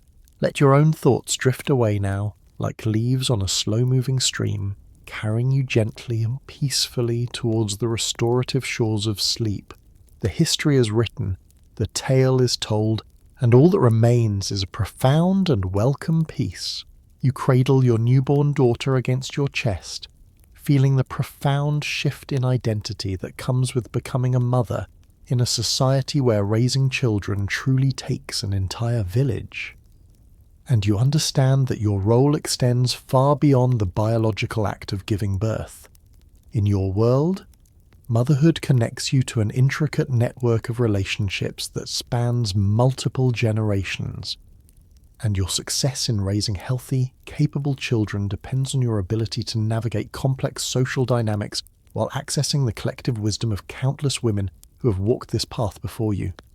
The birthing process itself reflects the communal nature of child-rearing, as experienced women from your extended family gather to provide physical and emotional support during labour. Your grandmother serves as the primary midwife, her weathered hands gentle but confident as she helps guide your baby into the world. Your aunts prepare special teas and foods that ease labour pains and strengthen your body, while your female cousins maintain the sacred fire and offer prayers for the safe delivery. The birth isn't just a medical event, it's a spiritual ceremony that welcomes a new soul into your tribal community. The immediate postpartum period involves strict protocols designed to protect both you and your baby during the vulnerable first weeks of life. Among many tribes, you observe a special confinement period where you're cared for entirely by other women while your body recovers and your milk supply establishes. This isn't isolation. Instead, it's intensive education where experienced mothers share crucial knowledge about infant care, breastfeeding techniques, and reading the subtle signs that indicate whether your baby is thriving or developing problems. Your child's early development unfolds within a sophisticated educational system that begins almost immediately after birth. Even as a tiny infant, your daughter is exposed to the sounds, smells, and rhythms that will shape her cultural identity. You sing traditional lullabies that teach counting and seasonal patterns. Expose her to different textures and materials she'll work with as an adult, and ensure she hears multiple languages if your tribe regularly interacts with neighbouring peoples. Every sensory experience is carefully chosen to support her developing brain.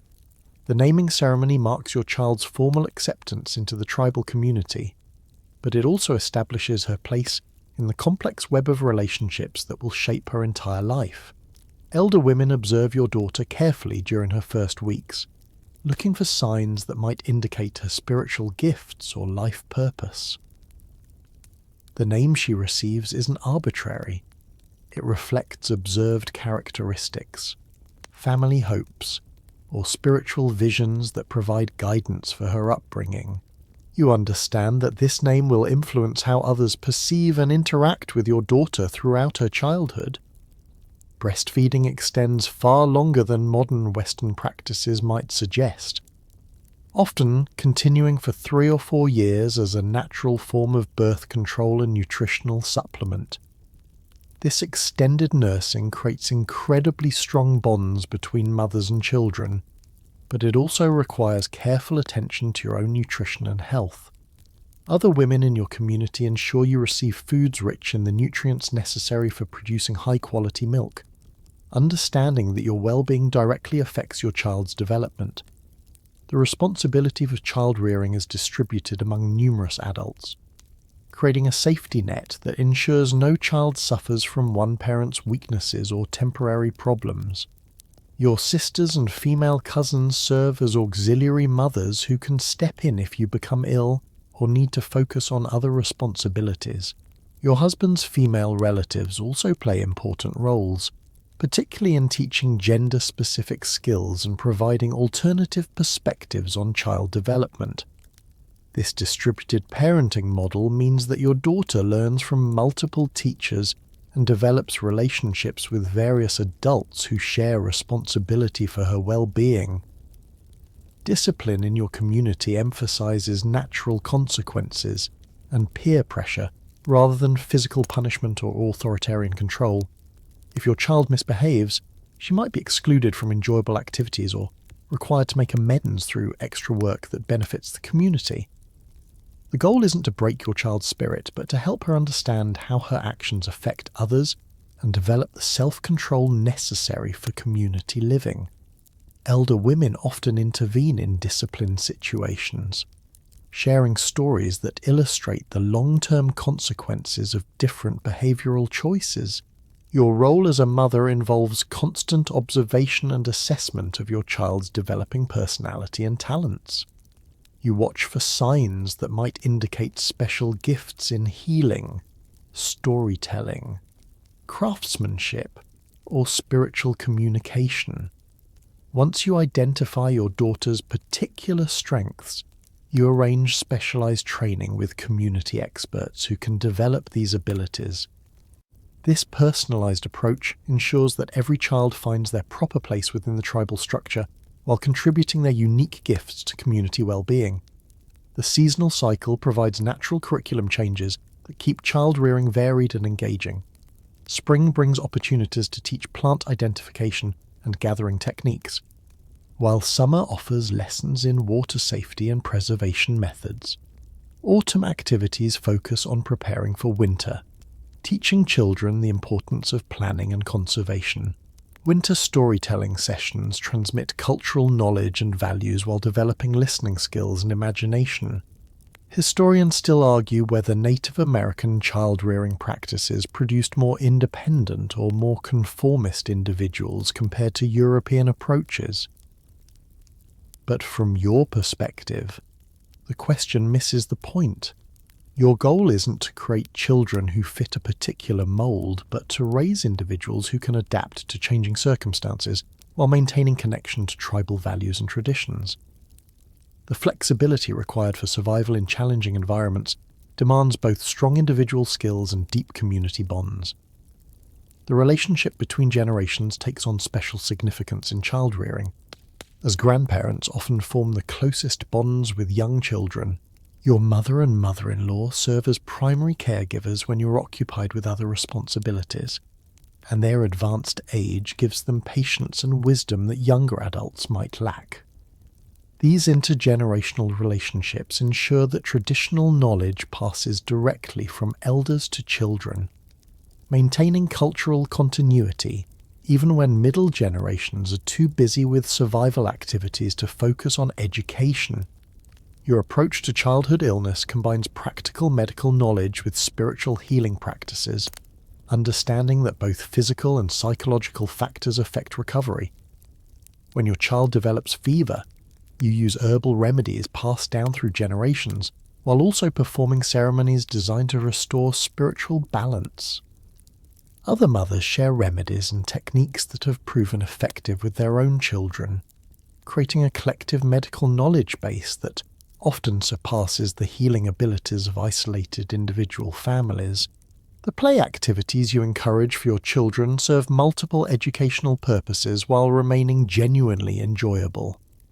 Games that involve hiding and seeking teach stealth and observation skills necessary for hunting and warfare. Racing and climbing activities develop physical strength and coordination. Storytelling games enhance memory and communication abilities. Even apparently simple activities like making mud pies actually teach basic principles of material science and construction techniques. As your children grow older, your role gradually shifts from direct caregiver to advisor and supporter as they take on increasing responsibilities within the community. You continue providing guidance and assistance, but you also step back to allow them space for developing independence and making their own mistakes. This gradual transition ensures that your children are ready for adult responsibilities when they reach maturity, while maintaining the close family bonds that provide emotional security throughout their lives.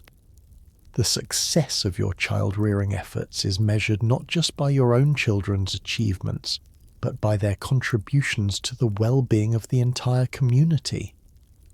A well-raised child becomes an adult who enhances tribal survival through their skills, wisdom, and commitment to collective welfare rather than purely individual success.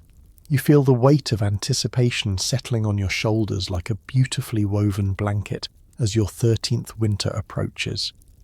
Knowing that soon you will undergo the sacred ceremonies that will transform you from a girl into a woman in the eyes of your tribe.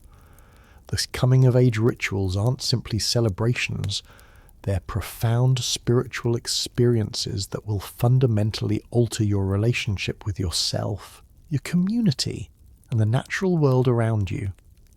Every tribe has developed unique traditions for marking this crucial transition, but all recognize that becoming a woman involves far more than physical changes.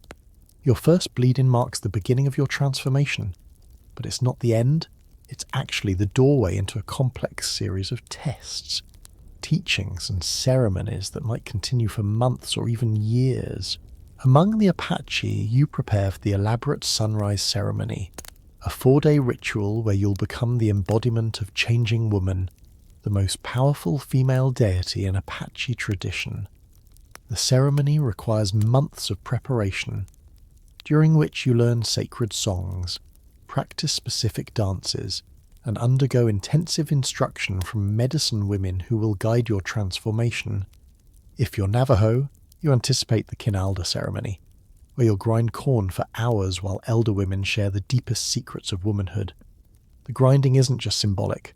Your ability to create perfectly fine cornmeal demonstrates the patience, strength, and attention to detail you'll need as an adult woman.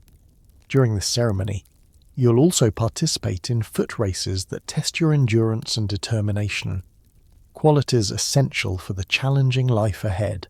The physical aspects of these ceremonies often push you to your absolute limits, and there's profound wisdom in this apparent harshness. Among certain Plains tribes, you might spend 4 days alone in a special lodge. fasting and praying while receiving visions that will guide your adult life. The isolation and hunger create altered states of consciousness that open your mind to spiritual insights impossible to achieve under normal circumstances. Your grandmother explains that suffering during this time isn't punishment, it's preparation for the real hardships you'll face as a woman responsible for your family's survival. Cherokee coming-of-age ceremonies focus heavily on water symbolism, recognizing the connection between your ability to create life and the life-giving properties of rivers and springs. You participate in ritual bathing ceremonies that symbolically wash away your childhood identity, emerging from sacred waters as a new person with expanded responsibilities and privileges. The water ceremonies also teach practical lessons about purification, both physical and spiritual, that you'll use throughout your life during childbirth, illness, and other significant transitions. Your education during this period extends far beyond ceremony into intensive practical training that would challenge modern survival experts.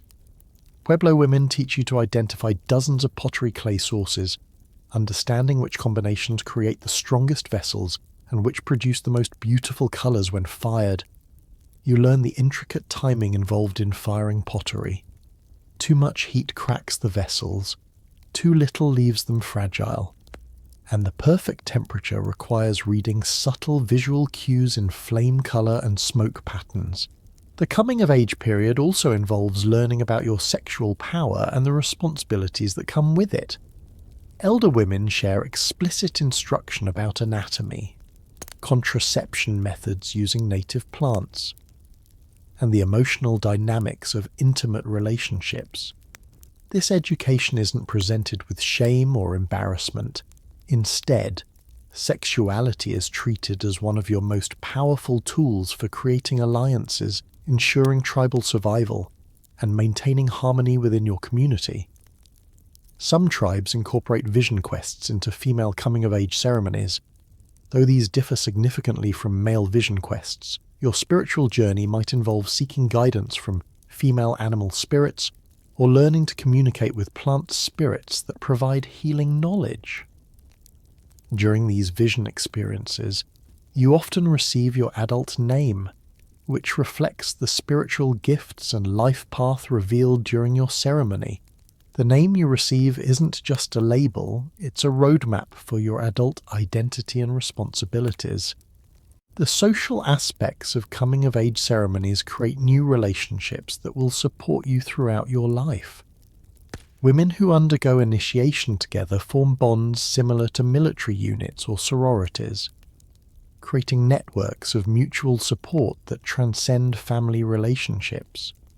These ceremony sisters become your closest confidants, the people you'll turn to during marital problems, childbirth complications, or other crises that require someone who truly understands your experiences. Historians still argue whether these elaborate coming-of-age ceremonies represented women's empowerment or patriarchal control over female sexuality, but from your perspective, the ceremonies feel incredibly empowering. You're being recognized as someone with the power to create life, heal sickness, maintain spiritual connections, and make decisions that affect your entire community's well-being. The ceremonies acknowledge that women possess unique gifts that are essential for tribal survival. The transformation isn't just symbolic. You literally feel different after completing your coming-of-age ceremonies. Your posture changes as you carry yourself with new confidence. Your voice develops new authority when you speak in council meetings or family discussions. Other tribe members treat you differently, seeking your opinions on matters that were previously considered beyond your understanding.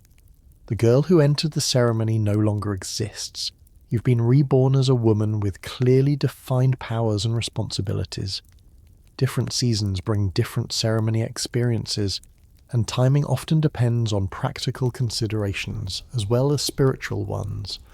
Spring ceremonies take advantage of emerging plant life to teach botanical knowledge, while autumn ceremonies coincide with harvest activities that provide opportunities for learning food preservation techniques.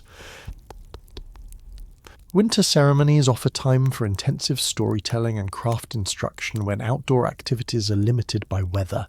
The ceremony period also serves as a crucial time for identifying your particular talents and interests.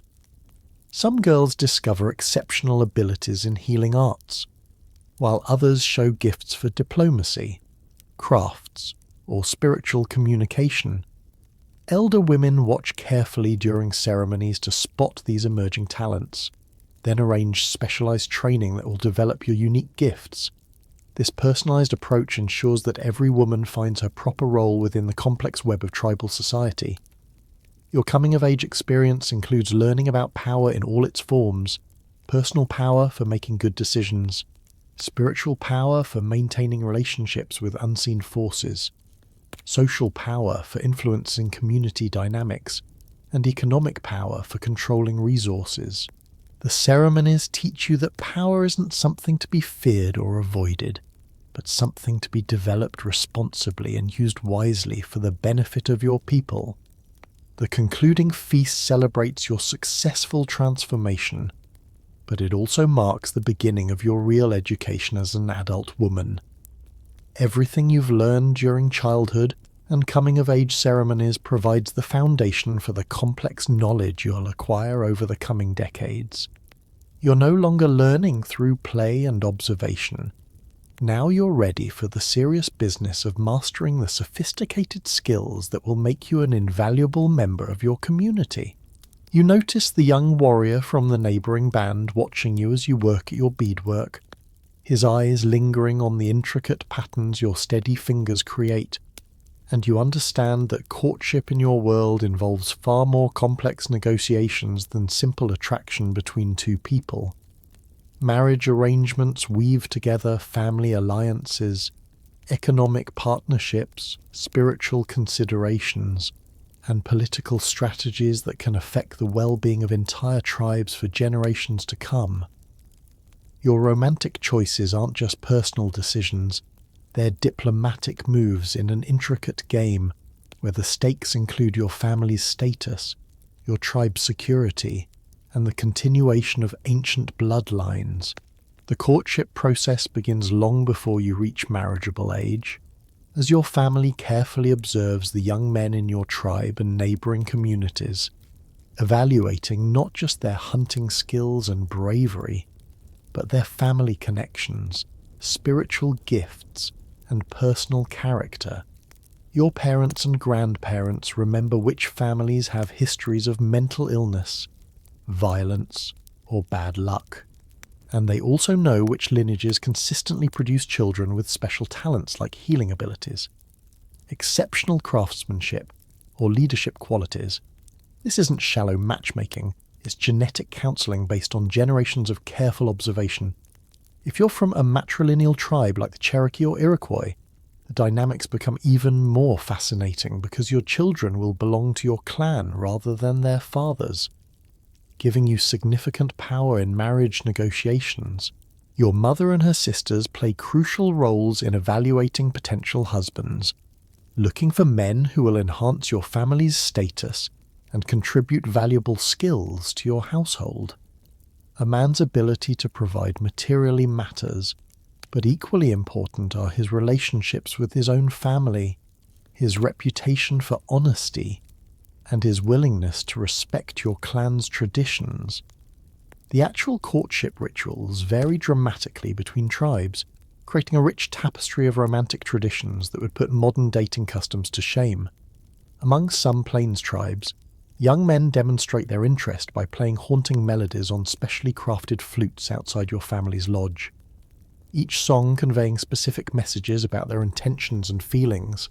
You might respond by appearing at your lodge entrance wearing particular colours or jewellery that signal your receptiveness to their advances, creating a complex visual language of romantic communication.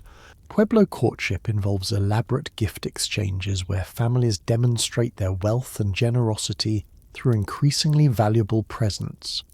Your suitor might begin by offering simple items like specially prepared foods or small crafted objects, but if the courtship progresses, the gifts escalate to include valuable trade goods, ceremonial items, or even horses.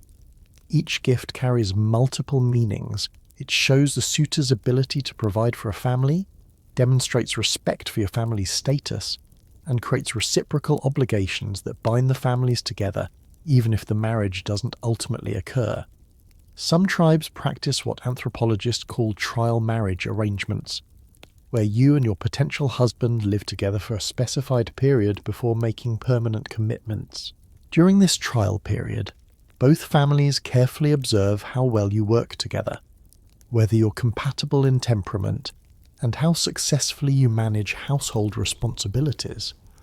If either family becomes dissatisfied during the trial period, the arrangement can be dissolved without the complications that would arise from breaking a permanent marriage contract. The most intriguing aspect of Native American marriage customs is how they balance individual choice with family and tribal interests. While your parents and clan elders have significant influence over your marriage prospects, most tribes also recognize that successful marriages require genuine affection and compatibility between partners. You're expected to voice your preferences and concerns about potential matches, and a wise family won't force you into a marriage that makes you genuinely unhappy. Cross-cultural marriages between different tribes create fascinating diplomatic opportunities and challenges. If you marry someone from a different tribe, you might serve as a cultural ambassador, helping to maintain peaceful relationships between your birth community and your husband's people. These marriages often involve complex negotiations about where the couple will live, which tribal customs will be observed, and how children will be raised. Your multilingual skills and cultural knowledge become valuable assets that benefit both communities. Historians still argue whether arranged marriages in Native American societies provided more security or less freedom for women compared to European marriage customs of the same period, but your experience suggests the question oversimplifies a complex system. You have more input into your marriage choice than most European women, but you also carry greater responsibility for ensuring that your choice benefits your entire extended family. The pressure isn't necessarily less, it's just distributed differently. Elopement occasionally occurs when families can't reach agreement about suitable matches. Though the consequences vary significantly between tribes, some communities view elopement as a serious violation of social protocols that can result in temporary banishment or loss of status, while others treat it as an acceptable alternative when formal negotiations fail. Your decision to elope might be romantic, but is also a calculated risk that could affect your family's reputation for years to come. The wedding ceremonies themselves often span several days and involve elaborate rituals that symbolically unite not just two individuals, but two family networks.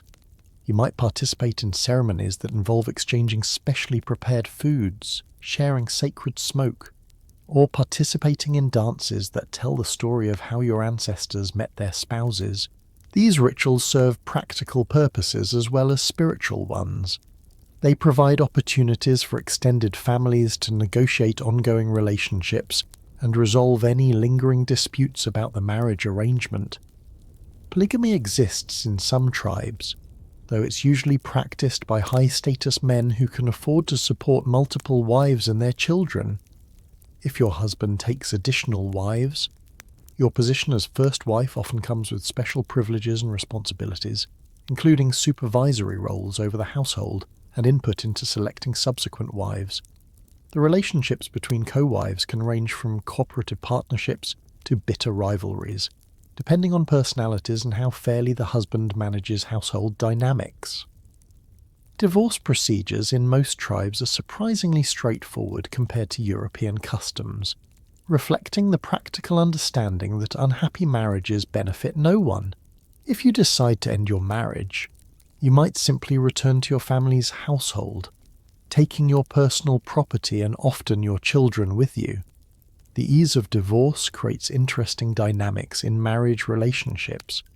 Husbands who treat their wives poorly risk losing them, which provides women with significant leverage in maintaining respectful partnerships. The economic aspects of marriage involve complex calculations about how two individuals can best combine their skills and resources to ensure family survival and prosperity. Your husband's hunting abilities complement your gathering and processing skills, creating an economic partnership where both contributions are essential. The success of your marriage depends not just on personal compatibility, but on how effectively you can work together to accumulate the material wealth and social connections that ensure your family's long-term security. You watch your 4-year-old niece carefully arranging small stones in patterns that mirror the beadwork designs your aunt creates, and you remember when learning felt this natural and joyful for you too. In your world, childhood isn't a separate phase of life where children are protected from adult responsibilities. Instead, it's an intensive apprenticeship where every game, every story, every moment of play serves as preparation for the complex roles you'll eventually fill as an adult woman in your tribe. Your earliest memories involve sitting quietly beside your mother as she worked, your tiny fingers learning to sort materials or hold tools steady while she demonstrated techniques passed down through countless generations. The concept of formal education doesn't exist here. Instead, you absorb knowledge through osmosis, watching intently as the women around you perform tasks that seem magical in their complexity. You learn to read the subtle expressions on your grandmother's face as she examines plants, understanding which ones are safe to eat, which ones heal sickness, and which ones must never be touched. The learning process begins even before you can walk steadily, strapped to your mother's back in a beautifully decorated cradle board. You experience the rhythm of daily life from a unique vantage point. Your developing brain absorbs the sounds of different activities, the scraping noise that means hide preparation, the rhythmic pounding that signals corn grinding, the particular tone of voice adults use when discussing serious matters versus casual conversation. You're literally being programmed with the soundtrack of your culture. By age 3, you're participating in simplified versions of adult tasks. You might spend hours sorting berries, learning to identify the perfectly ripe ones by colour, smell, and texture. Your small hands practice the motions of weaving with grass stems, developing the finger dexterity you'll need for creating intricate baskets and textiles later. Everything is presented as play, but every game teaches essential survival skills. When you race other children to see who can gather the most kindling, you're actually learning to identify the best burning materials and developing the stamina you'll need for resource gathering as an adult. Your education includes memorizing vast amounts of information through songs, stories, and rhythmic chants. You learn to recite your family's genealogy going back 7 generations, understanding not just names and relationships, but the personal qualities and achievements that made each ancestor memorable. This genealogical knowledge isn't mere tradition, it's practical information about genetic tendencies, family alliances, and inherited responsibilities that will guide important decisions throughout your life. The storytelling tradition serves as your primary educational curriculum. During long winter evenings, you gather with other children around the fire while elders share tales that contain layers of meaning. On the surface, you're hearing entertaining stories about coyotes' tricks or rabbits' adventures, but embedded within these narratives are detailed instructions for surviving in your environment. The story of how Raven brought fire to humans teaches you about the properties of different materials for fire starting. Tales of animal behaviors contain precise observations about seasonal patterns, migration routes, and hunting strategies. Your training in observation skills begins remarkably early. By age 5, you can identify dozens of plants and animals by subtle characteristics that would escape untrained adult eyes. You learn to notice which direction smoke drifts from distant fires, indicating wind patterns and potential weather changes. Your grandmother tests your attention to detail by asking you to describe everything you observe during a short walk. the number of bird calls you heard, which flowers had opened since yesterday, any signs that animals had passed through the area. Physical skills develop through games that mimic adult work. You practice carrying water containers on your head while walking increasingly difficult terrain, building the balance and strength necessary for long-distance travel. Racing games teach you to run silently through forests, dodging branches and roots while maintaining speed, skills essential for hunting and warfare. Even childhood toys serve educational purposes. Miniature tools help you learn proper grip and motion patterns, while tiny clothing for dolls teaches you sewing techniques and fabric properties. The social aspects of your education are equally sophisticated. You learn to read group dynamics by observing how different personalities interact during community gatherings. Your aunts teach you to recognize the subtle signs that indicate when someone needs help but is too proud to ask directly.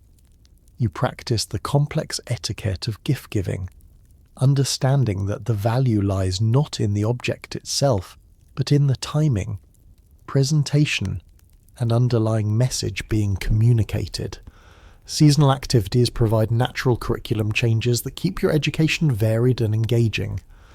Spring brings lessons in plant identification as new growth appears, while you learn to distinguish between similar-looking species that might have vastly different properties. Summer involves water activities that teach you about river currents, safe crossing points, and aquatic food sources. Autumn focuses on preservation techniques as you help prepare food stores for winter, learning the precise timing and methods that mean the difference between abundance and starvation during the cold months. Your spiritual education runs parallel to practical training, with no clear boundary between the two. You learn that every plant, animal, and natural phenomenon has its own spirit and personality that must be respected and properly approached. The morning ritual you participate in teaches you that maintaining good relationships with these spirits is just as important as mastering physical techniques for survival. Historians still argue whether childhood in Native American tribes was more demanding or more nurturing than in European societies of the same period. But from your perspective, the question doesn't make sense. Learning feels natural and enjoyable because it's integrated into family life and community activities, rather than segregated into formal lessons. You're never forced to sit still and memorize abstract concepts. Instead, you absorb knowledge while participating in meaningful activities alongside people you love and respect. The apprenticeship model means that you develop close relationships with multiple adult women who serve as teachers, mentors, and role models. Your biological mother might be your primary instructor in food preparation, while your grandmother specializes in medicinal plant knowledge, and your aunt excels at textile arts. This distributed learning system ensures that if something happens to one teacher, your education continues uninterrupted. By your 7th birthday, your practical skills rival those of adult women in many European settlements. You can identify edible and medicinal plants, prepare simple meals, create basic tools and clothing, read weather patterns, and navigate familiar territory using natural landmarks. More importantly, you understand your place in the complex web of relationships that sustain your community, and you're eager to take on greater responsibilities as you continue growing into your role as an adult woman